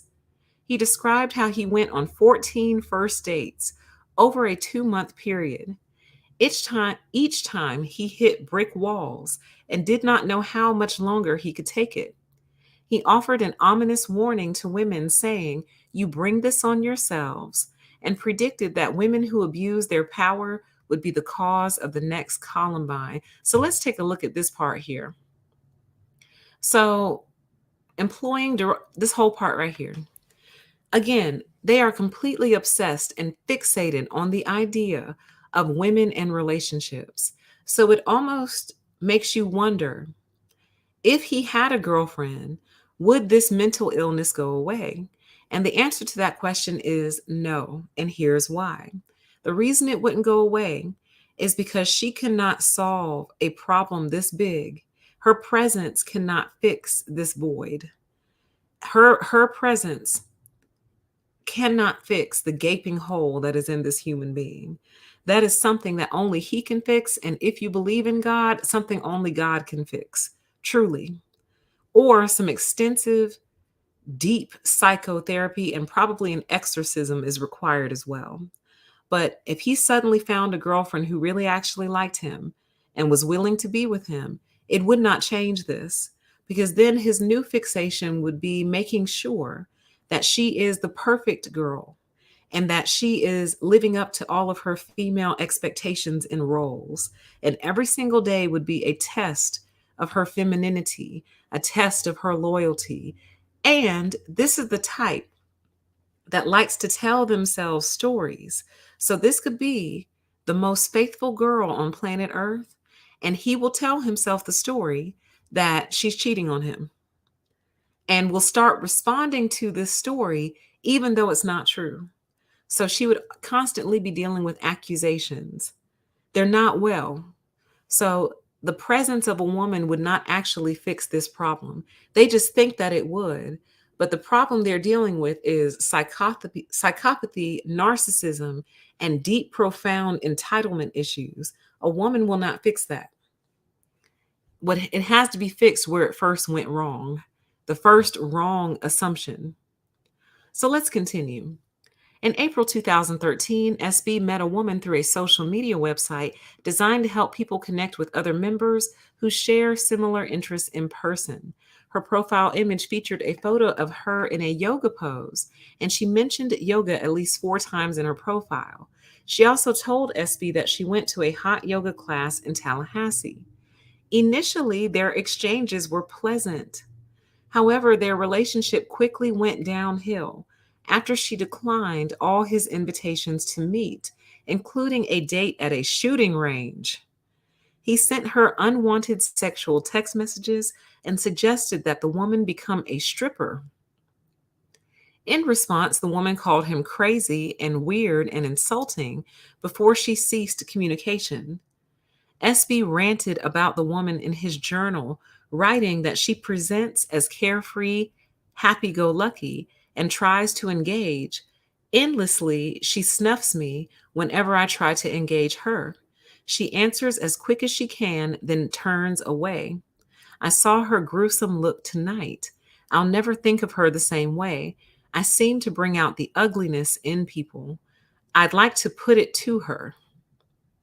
Police later confirmed that the woman did indeed attend classes at Hot Yoga Tallahassee in 2013 and 2014. However, they also confirmed that she passed away before the 2018 mass shooting. So how weird. How weird is that? And they didn't expand on how either. But apparently this girl that they're talking about passed away before that incident, but they didn't say how. And I really wish they would have, because I would look into that if it looks suspicious at all. I would look into how this young woman died. You know what I mean? While still a student, SB had another negative interaction with a woman on campus, which he referenced when describing his song Stalker. In his version of events, a woman invited him to stop by the campus gym where she worked. When he visited the gym and asked her out on a date, he said the woman refused his offer angrily. The gym manager later called SB to their office to discuss his behavior, but no other consequences were noted. See, that's what I mean by he needs to focus on something else. You need another hobby. Trying to date women is not the hobby. You need to go fishing, learn how to build cars, car engines, go join a construction crew, go start putting up some houses, work with your hands. Hell, learn to sew. That might be healthy for you. Something you need to focus on other things. But they are so obsessed with being with women. It is absolutely insane. They almost act like they were ripped from the source. So it's almost like when girls are born, it seems like we don't feel like we've been ripped from the source. But it's almost like when males are born, they were literally ripped from the source. And they've been trying to get back to the source ever since. Deeper conversation, different channel, but it's just a thought. They act so profoundly collapsed without a woman. And I don't think they're acting. Whereas women, like we could take it or leave it. There are some women out there who are super desperate for men, but for the most part, women I know who are single are the happiest women on planet Earth. It's you women in relationships with men who seem upset all the time. And understandably so. Somebody's trying to get back to the source and you're it, baby. So it's just a thought. We'll talk about it more another day, but it's almost like they have been deprived from the very source of life. And without a woman, they can't breathe, they cannot function, they can't think, they can't eat, they can't have a hobby, they can't do anything unless that woman is right there. Any woman will do. Yes, the chat says, I agree. They act like they are dead and need to parasite women to feel alive. Yes. Oh, yes. Oh, we're going to talk about this. We'll just do it on A Deeper PTE. I think I'm just going to start calling that channel Deeper. We'll do that on Deeper. But yeah, it's like they're starving to death. And the only thing that can truly feed them is a woman, which poor woman, because she'll never stop feeding it. Never. It'll never be satisfied. This type can never be satiated. Never. So on May 3rd, 2013, SB graduated from FSU with 2 master's degrees, one in public administration and the other in urban and regional planning. In the following years, SB attempted to maintain contact with a friend from graduate school. The two had spent time watching sports together but were not particularly close. Though the friend later moved to Colorado, SB called him constantly, sometimes throughout the night. Occasionally, the friend would call SB to check up on him, but their conversations were never personal and instead focused on sports. SB called this friend a total of 831 times over an unknown time frame, and eventually the friend blocked SB's calls due to their intrusive nature. SB's last attempt to contact the friend was just 2 days before the shooting at Hot Yoga Tallahassee. Now, I don't think they clarified it, but I do believe this friend, oh yeah, it was a man. SB called him constantly. So this is a man that he's calling day in, day out, and called this man a total of 831 times over an unknown time frame. Like even if you start to divide that out by years, that starts to be a lot. Like really think about, you could divide that by some years and it's still multiple phone calls per month. So, wow. So the friend eventually blocked him because he just couldn't deal with all of that. Like these are clear signs that something is wrong with this person. And I think this is part of the bigger question and part of why they released this report. What are we supposed to do?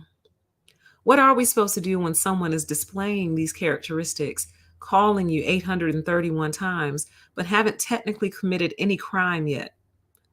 What are we supposed to do? Just sit back and wait until it happens? You see what I mean?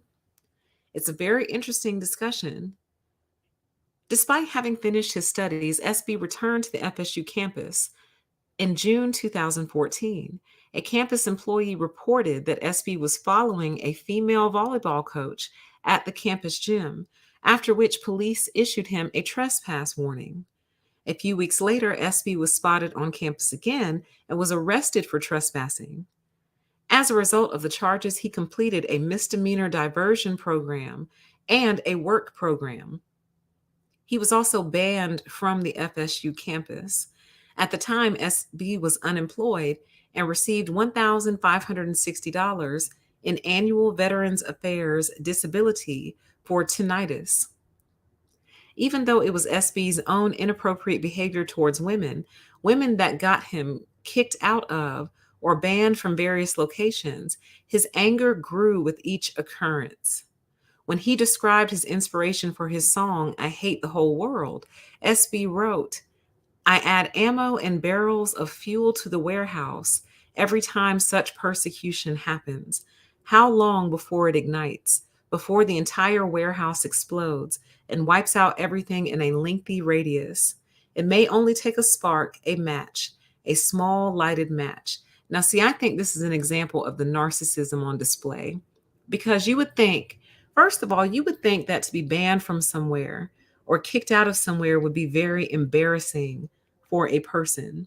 So embarrassing that they might think twice, that they might start to rethink how they approach things, rethink how they approach people, life, women, like analyze their behavior so they don't get embarrassed like that again. Like for most people, that would be so embarrassing, they would never do anything even close. But this man, and a lot of narcs are like this, is determined to run his program. He is determined to be able to walk into a building, see a woman he's attracted to, follow her around, grope her up a little bit, and have her like it. He's been trying it since he was a teenager. And every single time, life demonstrates to him, you cannot do this to people. And he's gotten in trouble for it before. Sometimes he gets punished, sometimes he doesn't. But every time he's getting the same feedback. And yet he's mad at the world for responding poorly to his approach.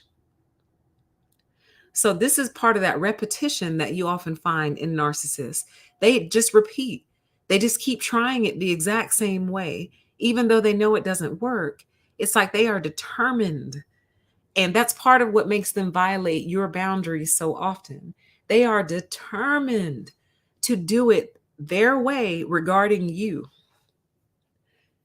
And that's their problem. They don't understand boundaries, boundary lines, fences, personal space.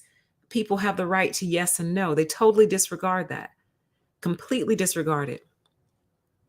The following month, SB shared two of his stories with a childhood friend. The first story was Rejected Youth, the novella he wrote before his senior year in high school. The second, 18 and Life, was also written during high school. 18 and Life was the basis for his song End of the World, which describes the end of a relationship. As SB had no true experience with romantic relationships, he based the writings on the end of a brotherly friendship. The friend who received SB's stories found them too disturbing to read, but SB continued to send material of this nature up until the shooting at the yoga studio. So you see how they can't keep it to themselves? Absolutely. Chat says OCD, they must complete the repetitive sick cycles. Wow. Absolutely. They must complete them. They have to do it. And that, wow, that really speaks to that OCD component. It's like, no matter what, I have to do the same ritual. They call them rituals too. Cycles and rituals, got to do it. Even though I know it doesn't work, I have to do it. I have to. Compelled. No self-control whatsoever. So let's move on. In 2014, SB uploaded 17 of his videos to a popular video hosting website. Wonder which one that was. The content of his videos was misogynistic, homophobic, and racist in nature, and these three almost always walk together. Almost always, and we've talked about that before. They almost always travel together. It's very interesting. It's like, how come not just one? You know what I mean? It's weird that it's not just one. Like, you're just a racist, you're just a homophobe, you're just a misogynist. Nope, they tend to walk together. And I think the driving belief is, I am correct and I am the ideal, and anything that is not me is bad, essentially. Don't get me started. That's a different show. but they tend to walk together. He spoke at length about his hatred of women and experiences of being rejected by them. He described his inability to connect with others, including the men with whom he served while in the army.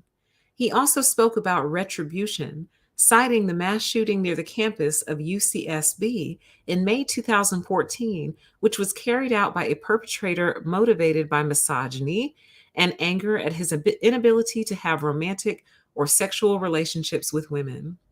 When SB spoke of retribution, he stated, "I have a duty, an obligation, a moral obligation to proceed and act as such." I thought that may help explain things a bit. Other content in his videos blamed television for establishing male sexual expectations, along with his hatred of interracial couples and police. Like, he's a grab bag, he's got it all. He hates the cops, he hates interracial couples, he hates women, gay people, he hates everybody. So it's like, who could make him happy? You know what I mean? And the irony also about these men is that on the rare occasion they actually secure a woman. Maybe he was on his best behavior long enough for her to agree to sleep with him or whatever. In other words, when they finally score or when they are finally successful with a woman, they then turn on her like a frozen snake. And what I mean by that is the woman found this poor frozen snake out in the grass in the middle of winter. She felt so sorry for it. So she brought it in and warmed it up with some nice warm blankets, put it under a heating lamp. The snake thaws out and miraculously springs back to life. She's happy because she feels like she saved a life. And what does the snake do? Turn around and bite her.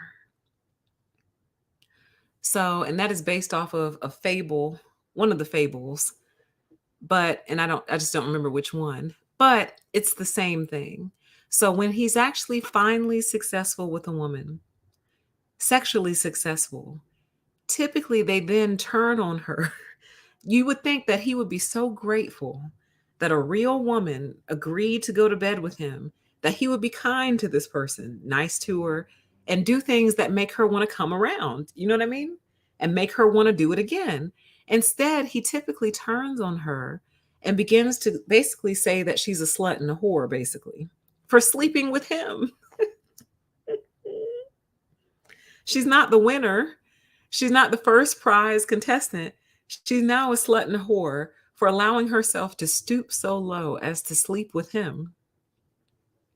It's absolutely incredible. It's an incredible transformation. Something is truly wrong with these men. And I think there's something spiritual going on, but we'll save that for deeper. Beginning April 25th, 2015, SB was employed as a substitute teacher for a Florida county school district, despite concerns aired by school district employees who interacted with him during the application process. He was described as rude, nervous, and having a scary, angry look on his face. It was also noted that the password he used for his online application login was Carnifex. The district employees were so afraid of him that they locked the door after he left. Wow. Considering SB had failed the Florida teacher certification examination and his erratic behavior, the school district's employees recommended that SB not be hired for the teaching position. Despite these concerns, his application to teach was approved. In January 2016, he conducted online searches for prawn that involved yoga and cheerleaders. Some of these searches were done on school district devices, so he's just brazen. In March 2016, less than a year after he was hired, he was fired for violating the district's internet use policy. Yeah, they must have been desperate for teachers. Must have been. How very interesting. I thought this was interesting. They brought out the fact that he was rude. And for many years, I've been meaning to do a show on narcissism and rudeness. But I'm telling you, rudeness is one of the first signs that you're dealing with a disordered person. And the reason I say that is because to be rude to someone who doesn't deserve it is basically saying, you are less than me. And you are so far beneath me that I don't even feel compelled to give you the common courtesies. So, for example, a behavior that I've seen out of a lot of people in customer service these days is they just don't speak back to you. So you pull up, they open the window and they just stick their hand out. Not hello, no good morning, hi, nothing. So you hand them the card, they hand it back, you say thank you, they don't say anything. Have a nice day, they don't say thank you back, nothing. And so what I've started to do is start mirroring. So when I notice that a person is not greeting me back or saying hello, goodbye, please, thank you, nothing, I stop speaking back. And it shocks them every time, you guys. Every time it's stunning to them. So I went and got some food yesterday and pulled up to the window, had paid already, pulled up to the window. Girl opens the window, hands me my food. I said, thank you. She didn't say a word. So I sat my food down. Then she went, she got my drink. And when she handed me my drink, I just took it and drove off. And she looked stunned. She looked absolutely shocked that I didn't say thank you for her handing me my drink. But I'm like, who are you to where you just feel like we can't do like the most simple of courtesies? Like I said it first. I said thank you first. You know what I mean? Thank you. Nothing. Turns around, gets my drink, hands me my drink. I took my drink and drove off. And I guarantee she's going to start thinking twice about being rude. Like, honestly, y'all, those little courtesies are all we have anymore. I'm being so serious. And thank you for the super chat, Mattify. I appreciate it. Those little courtesies are all we have left. To me, that's the only thing truly holding society together. These little courtesies. Just the thank you, please, thank you, hello, goodbye. That's it. And if someone is kind enough to extend that to you, it's going to kill you to just say it back. So I start mirroring. And it feels very weird. But what's funny to watch is their reaction as I take my drink and drive off. The look on her face, because you can tell it wasn't complete. We really truly hadn't completed the transaction. It's almost like, wow, she just drove off and didn't even say thank you.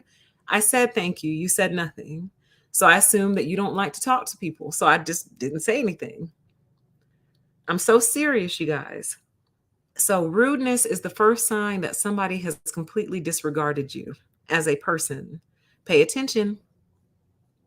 While employed in May 2016, SB conducted his first known internet search for Tallahassee hot yoga. This search led him to the Hot Yoga Tallahassee website, which he then accessed. Soon after, on June 1st, 2016, SB approached a woman sunbathing at the swimming pool of his apartment complex in Tallahassee. After the woman refused his offer to apply sunscreen on her body, SB slapped, grabbed, and shook her backside. Law enforcement was notified, and SB was arrested and charged with battery.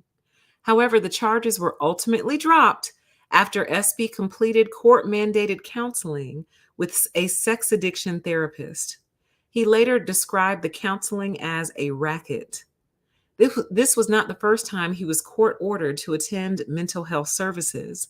According to SB, he was ordered to attend treatment 4 separate times due to his behavior with women and his mania, the first of which dated back to high school. So it looks like they finally tried the counseling route with this one. But my question is, how many different circumstances does it take before we deem a person potentially dangerous? This is an adult male at this point. Right. Chat says, how is this guy getting away with all these crimes?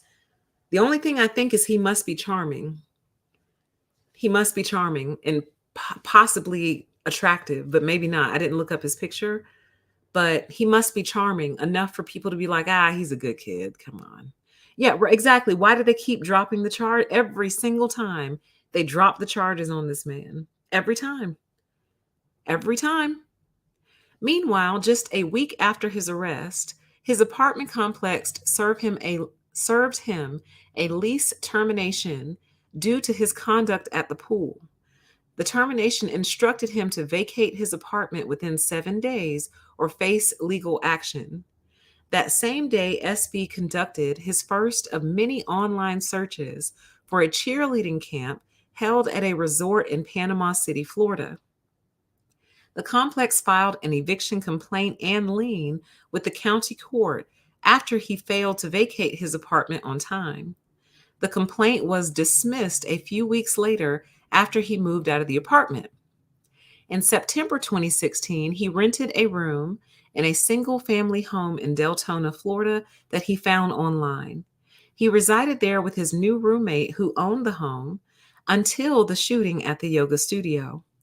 The roommate later described him as a recluse and a loner and said he never learned much about SB because they rarely spent time together. The roommate described his clothing as much too small for him and said SB ate his food straight out of a can, a habit he claimed he developed during his 2 years in the military. He was an animal, he was a beast. Concerned for his well-being, the roommate purchased SB food and clothing. After the shooting at Hot Yoga Tallahassee, SB's mother told the roommate that SB spoke well of him and must have liked him or else he would have killed him. Wow. So that's what the mother said. The mother told the roommate he must have liked you or he would have killed you. Girl, what did you give birth to? What did you birth? This is content for a deeper PT as well, but sometimes I wonder if there's really no control like over the spirit that occupies a body. In other words, I wonder, can you give birth to demons and it has nothing to do with your genetics necessarily? You just were accidentally a portal? Like, is that possible? And if so, is that something that could even be prevented? Accidentally birthing demons. See, that's one of my biggest concerns. Like, I don't want to be an accidental portal. Yes, she birthed a demon spawn. So anyway, I thought also what was interesting is that the roommate noted that his clothes were too small for him. So many times before I've said that narcissists' senses seem to be dulled.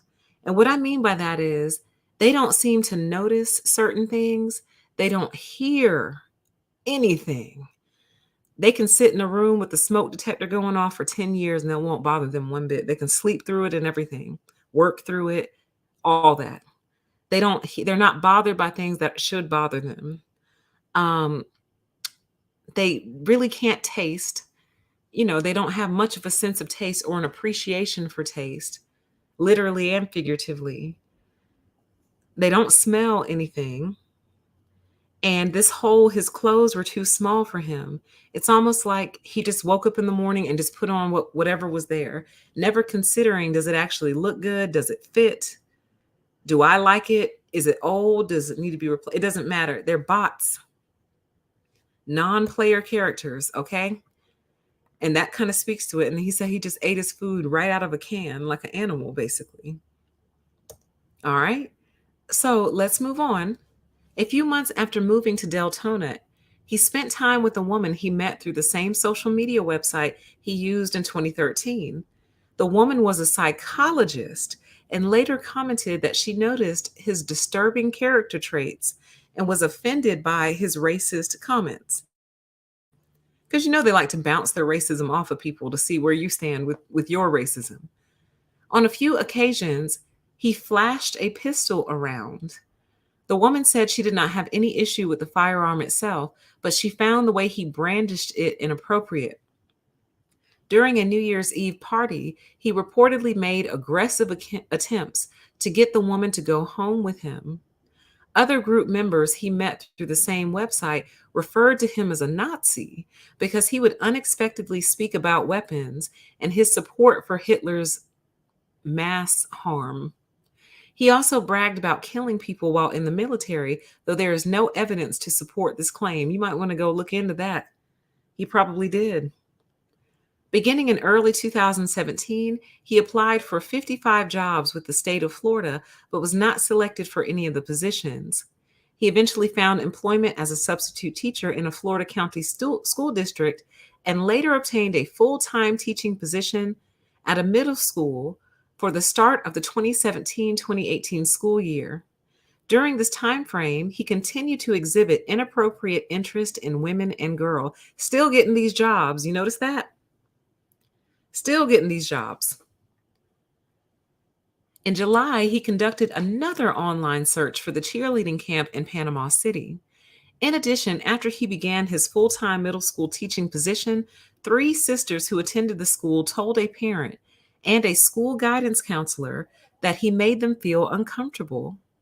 The girls reported that he would stare at female students and give them nicknames, but he did not act the same way towards male students.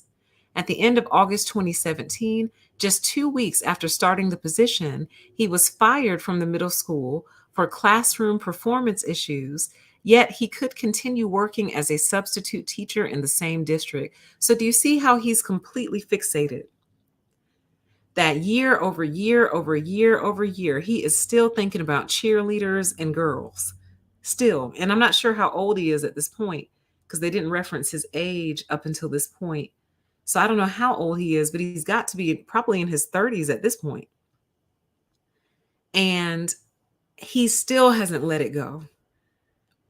That's fixation. You're completely fixated. Instead of going, you know what? Wow, I've been a real creep and I've gotten hella lucky that I'm not in anybody's jail right now. Let me chill. Let me go get a different kind of job. Let me go work on the railroad or something. Let me become a longshoreman so I can spend some time out on the water and think. Nope. Just keeps continuously putting himself right back in the same situations.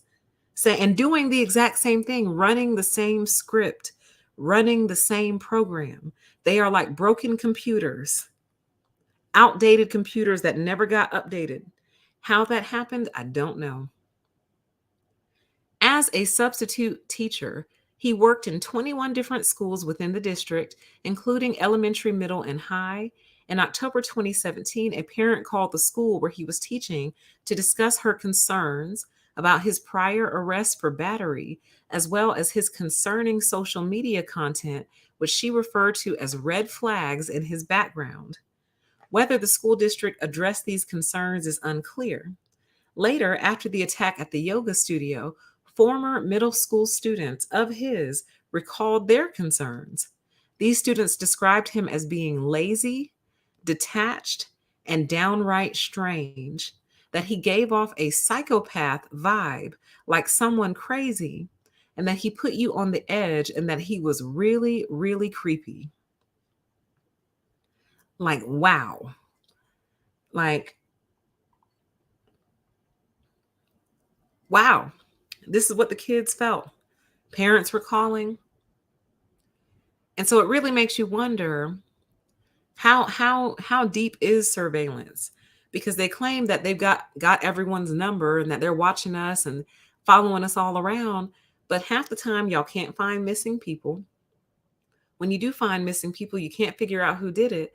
And then you got people like this, who, in spite of this long history of a tale or whatever, he's still getting jobs, still getting opportunity. And then that's kind of what led me back to that first question, which is, what do we do with people like this? Because if they can't work, they can't eat, they can't live anywhere. So then ultimately they become homeless. And you think he's going to be less of a problem as a homeless person?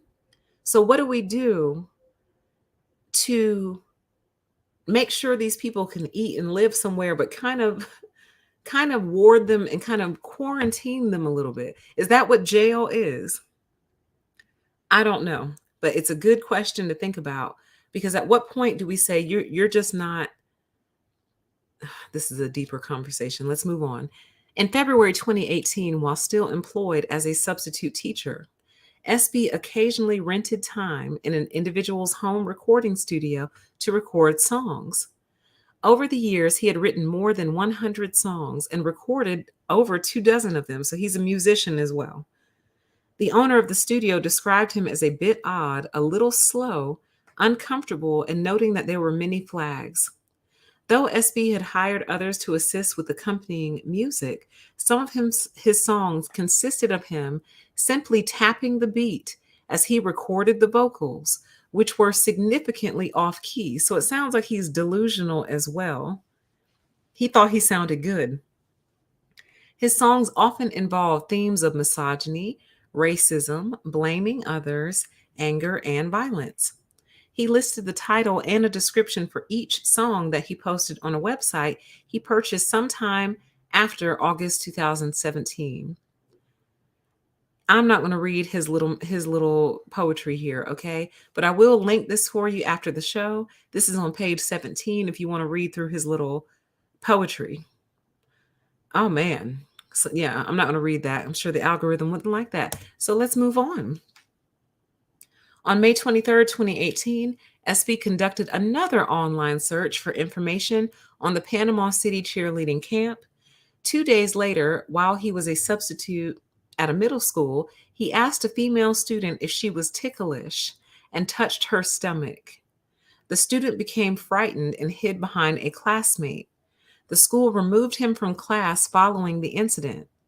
As he attempted to leave campus, he was contacted by a law enforcement officer.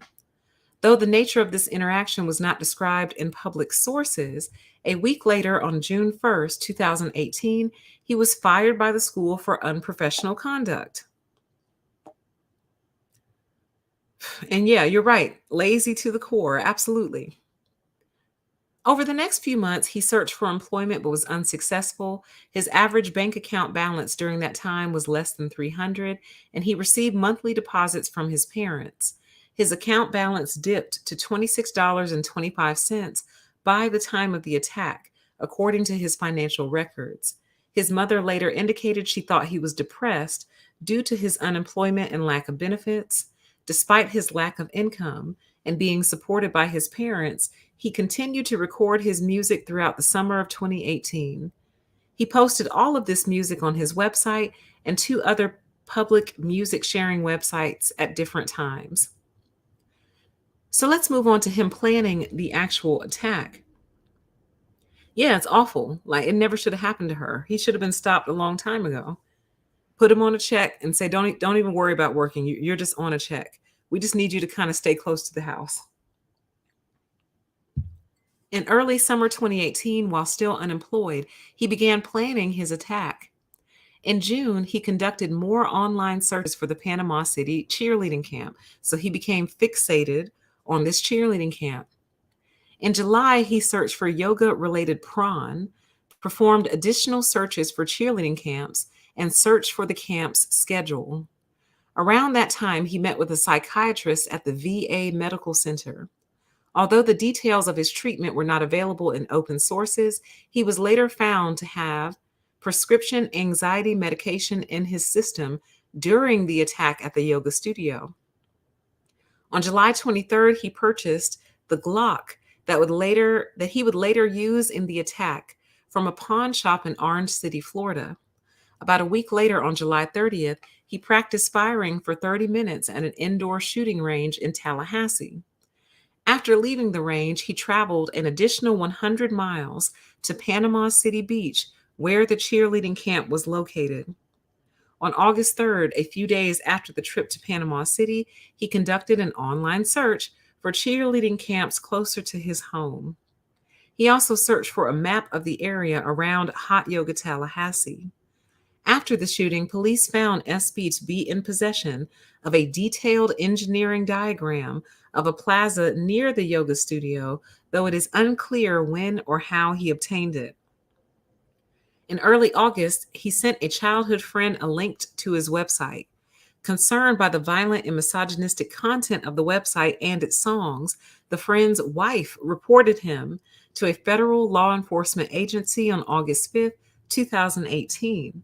The agency deemed the tip non-actionable. You see, so it's like when people are out here trying to do the right thing, it's always non-actionable. So to me, when I hear law enforcement discussing prevention and crime prevention, to me, it's really not about crime prevention anymore.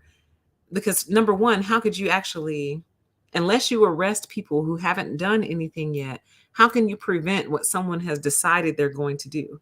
It's really crime reaction.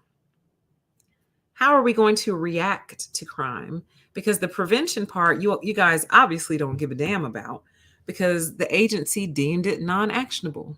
Non-actionable. According to an official from the agency, even violently themed lyrics are protected speech unless they target a particular person, place, or event. In this situation, there wasn't a specific threat. On August 15th, 17th, 18th, and 20th, he conducted online searches for the class schedule at Hot Yoga Tallahassee. On August 17th, he also called Hot Yoga Tallahassee twice by phone, but his back-to-back calls went unanswered because nobody was working at the time. On August 20th, he made 2 more calls that were answered by a Hot Yoga Tallahassee employee who did not recall anything memorable about the brief conversations. During the month of October, he made final preparations for his attack, which included accessing the online class schedule, checking the local weather forecast, making a reservation at a hotel located 4 minutes away from the studio, making calls to cancel his psychiatric appointments at the VA, worked on his last song, which he uploaded to his website called F 'em All, purchased ammo consistent used to that used in the attack, used the recording studio for the last time, and called his childhood friend with whom he shared his website, or with whom he had shared his website. He pawned the handgun that he had purchased in 2009, checked into the hotel on October 31st, purchased hearing protection and a yoga mat, texted his roommate to let him know he would pay rent when he returned on November 1st, extended his hotel reservation, and called a friend from graduate school to chat about sports. On November 2nd, 2018, the day of the shooting, he uploaded his final song to a public music sharing website. The song described his frustration over his failures in life, including failed employment, relationships with women, and overall life goals.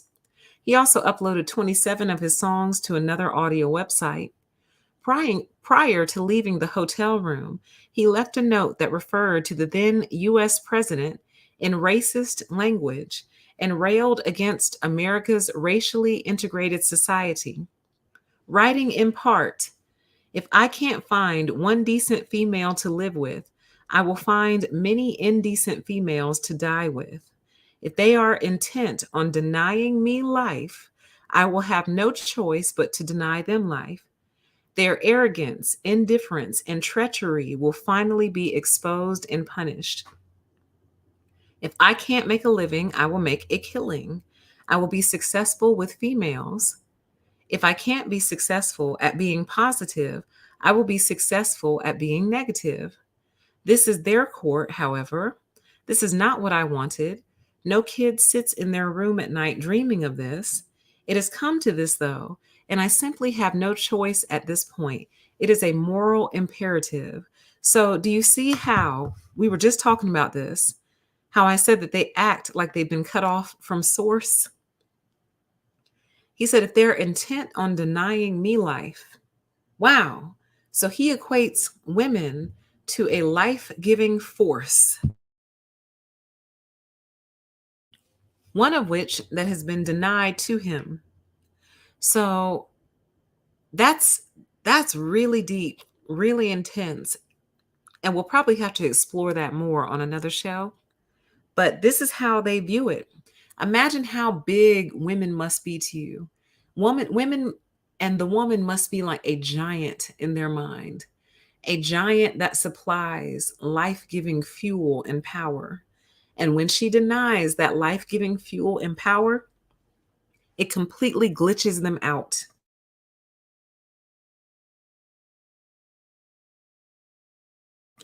And they feel sincerely owed it also by a woman of their choosing, not a woman who's choosing to give it to them, a woman of their choosing, the woman that they've chosen to give it to them. Around 4:35 p.m., He left his hotel with the Glock and a yoga mat. At 5:05, he made his last call to the owner of the recording studio. At 5:17, he arrived at Hot Yoga Tallahassee and signed up for the 5:30 p.m. class using his first and middle names. He then went outside and paced for about 20 minutes. He also entered and exited the studio several times. At one point, while inside the studio, he asked when the more crowded classes were held. The studio's employee later stated that he looked disappointed there were so few people registered for the 5:30 class. SB entered the studio for the last time at 5:29 p.m. By 5:35, the class was already underway. The yoga instructor directed SB to remove his shoes and socks and leave his belongings in a cubby outside the room. SB exited the room to unwrap his yoga mat and began stretching. He then re-entered, stopped in the doorway, and said, "But I have a question." He then put on his hearing protection and drew the Glock pistol. The instructor asked what he was doing as SB opened fire at random. SB shot 6 people during the attack before his pistol malfunctioned, at which time a class member struck him with a vacuum cleaner and a broom. This allowed time for others to escape. Once he resolved the weapon malfunction, SB said something unintelligible and fatally removed himself with his firearm. Tragically, 2 of the victims who were shot later died at the hospital. Here's the conclusion. This case study demonstrates the importance of using a behavioral threat assessment approach that involves various community stakeholders who may be in a position to intervene with an individual who is escalating to violence. A superficial look at SB's personal history reveals an individual who pursued higher education, served in the military, and held highly regarded professional positions of trust. However, a more complete and multidisciplinary assessment reveals objectively concerning behavior that continued for decades. At times, SB's behavior elicited concerns from parents, siblings, friends, roommates, coworkers, workplace managers, school officials, students, law enforcement, the online community, neighbors, and other community members. This case study also highlights the specific threat posed by misogynistic extremism, hatred of women, and the gender-based violence that is associated with it requires increased attention from everyone with a role in public safety. Regardless of whether an individual self-affixes a label to their extremist beliefs, such as incel or anti-feminist, the individual's behavior should remain the primary focus. In this case, SB's misogynistic views and associated behavior resulted in him being fired from multiple jobs, being banned from public locations, and being arrested.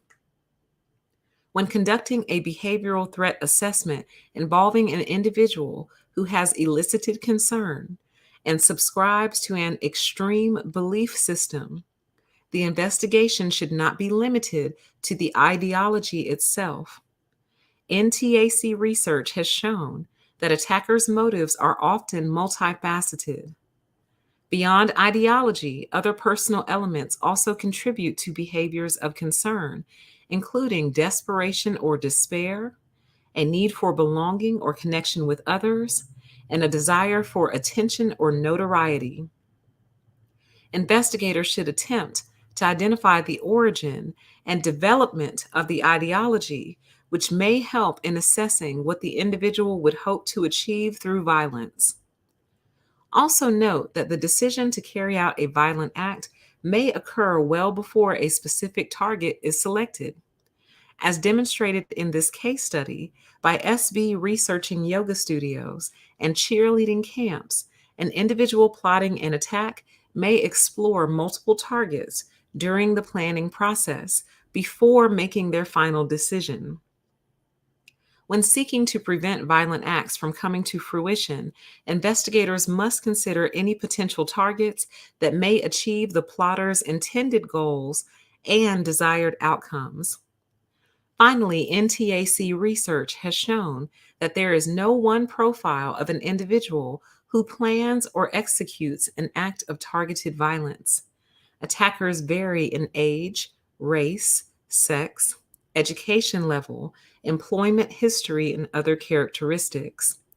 What most attackers share, however, are observable, concerning behaviors displayed prior to engaging in violence. Although every act of targeted violence may not be prevented, the risk of future tragedies can be reduced if the appropriate systems are in place to identify the warning signs, gather information to assess the risk of violence, and apply the appropriate community resources. And then it goes into references and stuff, okay? So that is the entire report from the Department of Homeland Security, focused on one case in particular, but bringing out the shared traits and characteristics of individuals who ultimately do go on to do violence. And I thought this was interesting, and I might drop them an email. It says investigators should attempt to identify the origin and development of the ideology, which may help in assessing what the individual would hope to achieve through violence. I can tell you one of the origins is the manosphere here on YouTube. You should look into it, Department of Homeland Security. Look into it. That's going to be one of your origin sources. That's where they're getting a lot of this stuff from. And as you all come across this content on the internet, I highly suggest you screenshot it. And if you have the capabilities, screen record it. So when they delete it, it's not actually deleted forever, to assist with various investigations. So as you can see, what they're trying to do is create a profile and a behavioral threat assessment to see what ultimately leads people, in particular men, misogynistic extremists, what leads them to act out and what leads them towards violence. And how do they ultimately come to these dysfunctional conclusions? Because that's what they really are. They're dysfunctional conclusions based on faulty beliefs and lies a lot of times. Like if they just had someone to challenge their beliefs, a lot of times they would realize that what they believe is absolutely ridiculous. Somebody would walk them to, somebody would walk them to the conclusion, and they'd go, oh my God, that's ridiculous. That's silly. Every woman can't say yes to me, because then I'd end up with too many women, but also she'd end up with too many men. But it's like they have nothing bouncing off of that brain. It is one track mind, one track only. And now I did remember what I wanted to show you guys. So I'm going to see if I can pull it up to show you just how deep in the feds are into this movement. So let me try it another way. And it's funny because it's kind of hidden. Oh, he took it down. You took it down. Oh, naughty, naughty. Oh, no, he didn't. No, we didn't. Okay. I would like to share with you all a little treat before we close the show. Not going to do an after show. That was kind of a lot of reading. Kind of made myself a little tired. But if I see high interest when I read through the comments, or if it just appears that a second show needs to happen, we'll do one another day. But no after show this evening. But before you go, I would like to show you something, because I want to show you just how deep in the federales are into this movement. And I think it's kind of funny and kind of brilliant. So you've all heard of Fresh and Fit, yes? And some of you may know that Myron has very publicly come out and said that he's a former agent for the Department of Homeland Security. Keyword being former, right? Well, former ain't so former. Let's see what we got here. Oh, interesting. We got a whole page called Fed It. hosted and run by your very own Myron Gaines. It is very, very hard to find when you search it in the YouTube search bar. You have to toggle with some things, you have to select channel, and then you have to scroll a little bit and scroll some more. But your boy Myron doesn't seem like former anything. He's still suited up and booted up. He's still posting videos, very recent videos. KGB breakdown, counterintelligence, bad look, indictment, new case, affidavit reveal, Homeland Security, case breakdown. Doesn't look too former to me. Oh, yeah, this is Myron from Fresh and Fit. This is one half of Fresh and Fit. Has a whole nother channel on YouTube, very quietly tucked away, called Fed It, where he, in full uniform, is suited up and he analyzed different cases and things of that nature. So the feds are deep into your movement, guys. They've infiltrated your movement. And Myron likes to invite on some of the worst to his show. Tommy Sotomayor, I think he had Donovan Sharp on there. He may have had Coach Greg Adams on there at one point. Don't remember. But he likes to invite the worst of the worst onto his show. And I can't help but wonder why. Is that because they start to trust you? Is that because you have a lot of YouTube protection and a lot of YouTube clout? So you start singing like a canary and you start telling the feds everything? You start telling the feds all your business? Start telling the feds where all the bodies are hidden? Start telling the feds, everything, basically. And he just sits right there and listens, right? I don't think it is. Not if you're still active. And based on the way he posts these videos, he's still very, very active on this channel. So, I mean, KGB guys is think of them as the mute. He's sitting right CIA there. Oh my equivalent. God, it won't mute. Boom. He's sitting right here analyzing cases and things of that nature and what have you. And he calls it Fed It. So in this case, I don't mind doing a little free promo because I just want them to know that they're still talking to one of the feds. And I personally believe he's been gathering information on all of them and feeding it back. And it's very well hidden in the search. Like you wouldn't find it right away. It's tucked up in there. So this is who your hero is. This is who your heroes are. Be careful who you run your mouth to and who you pillow talk with, because the feds have completely infiltrated your movement. And I think it's funny. And somehow around the same time, you've hit the radar of the Department of Homeland Security, who Myron used to be a member of, according to him. He's former Department of Homeland Security, the Secret Service, and the Federal Threat Assessment Center. So with that, you guys, I want you all to be safe out here. Protect yourselves. Pay attention. Do not let your guard down right now. And like I said at the beginning, you need to assume danger until proven otherwise. When you see red flags, all the different red flags we just went through tonight, you need to honor those red flags and run. And do so quickly and don't hesitate to do so, because they all lead to the same place typically. All right? So with that, chat says once a Fed, always a Fed, right? And what better way to milk information from a group of men who you probably suspect of a lot of different crimes? You just can't prove it. So you send in basically a decoy. And they went right up to him and they told him everything. So have fun with the Fed, you guys. Good seeing you on their report. And with that, I'm going to close the show. Thank you all for being here. The series will continue. And join the mailing list to be notified of when the next show will be. Other than that, take care. Please stay safe. And we'll talk again very soon.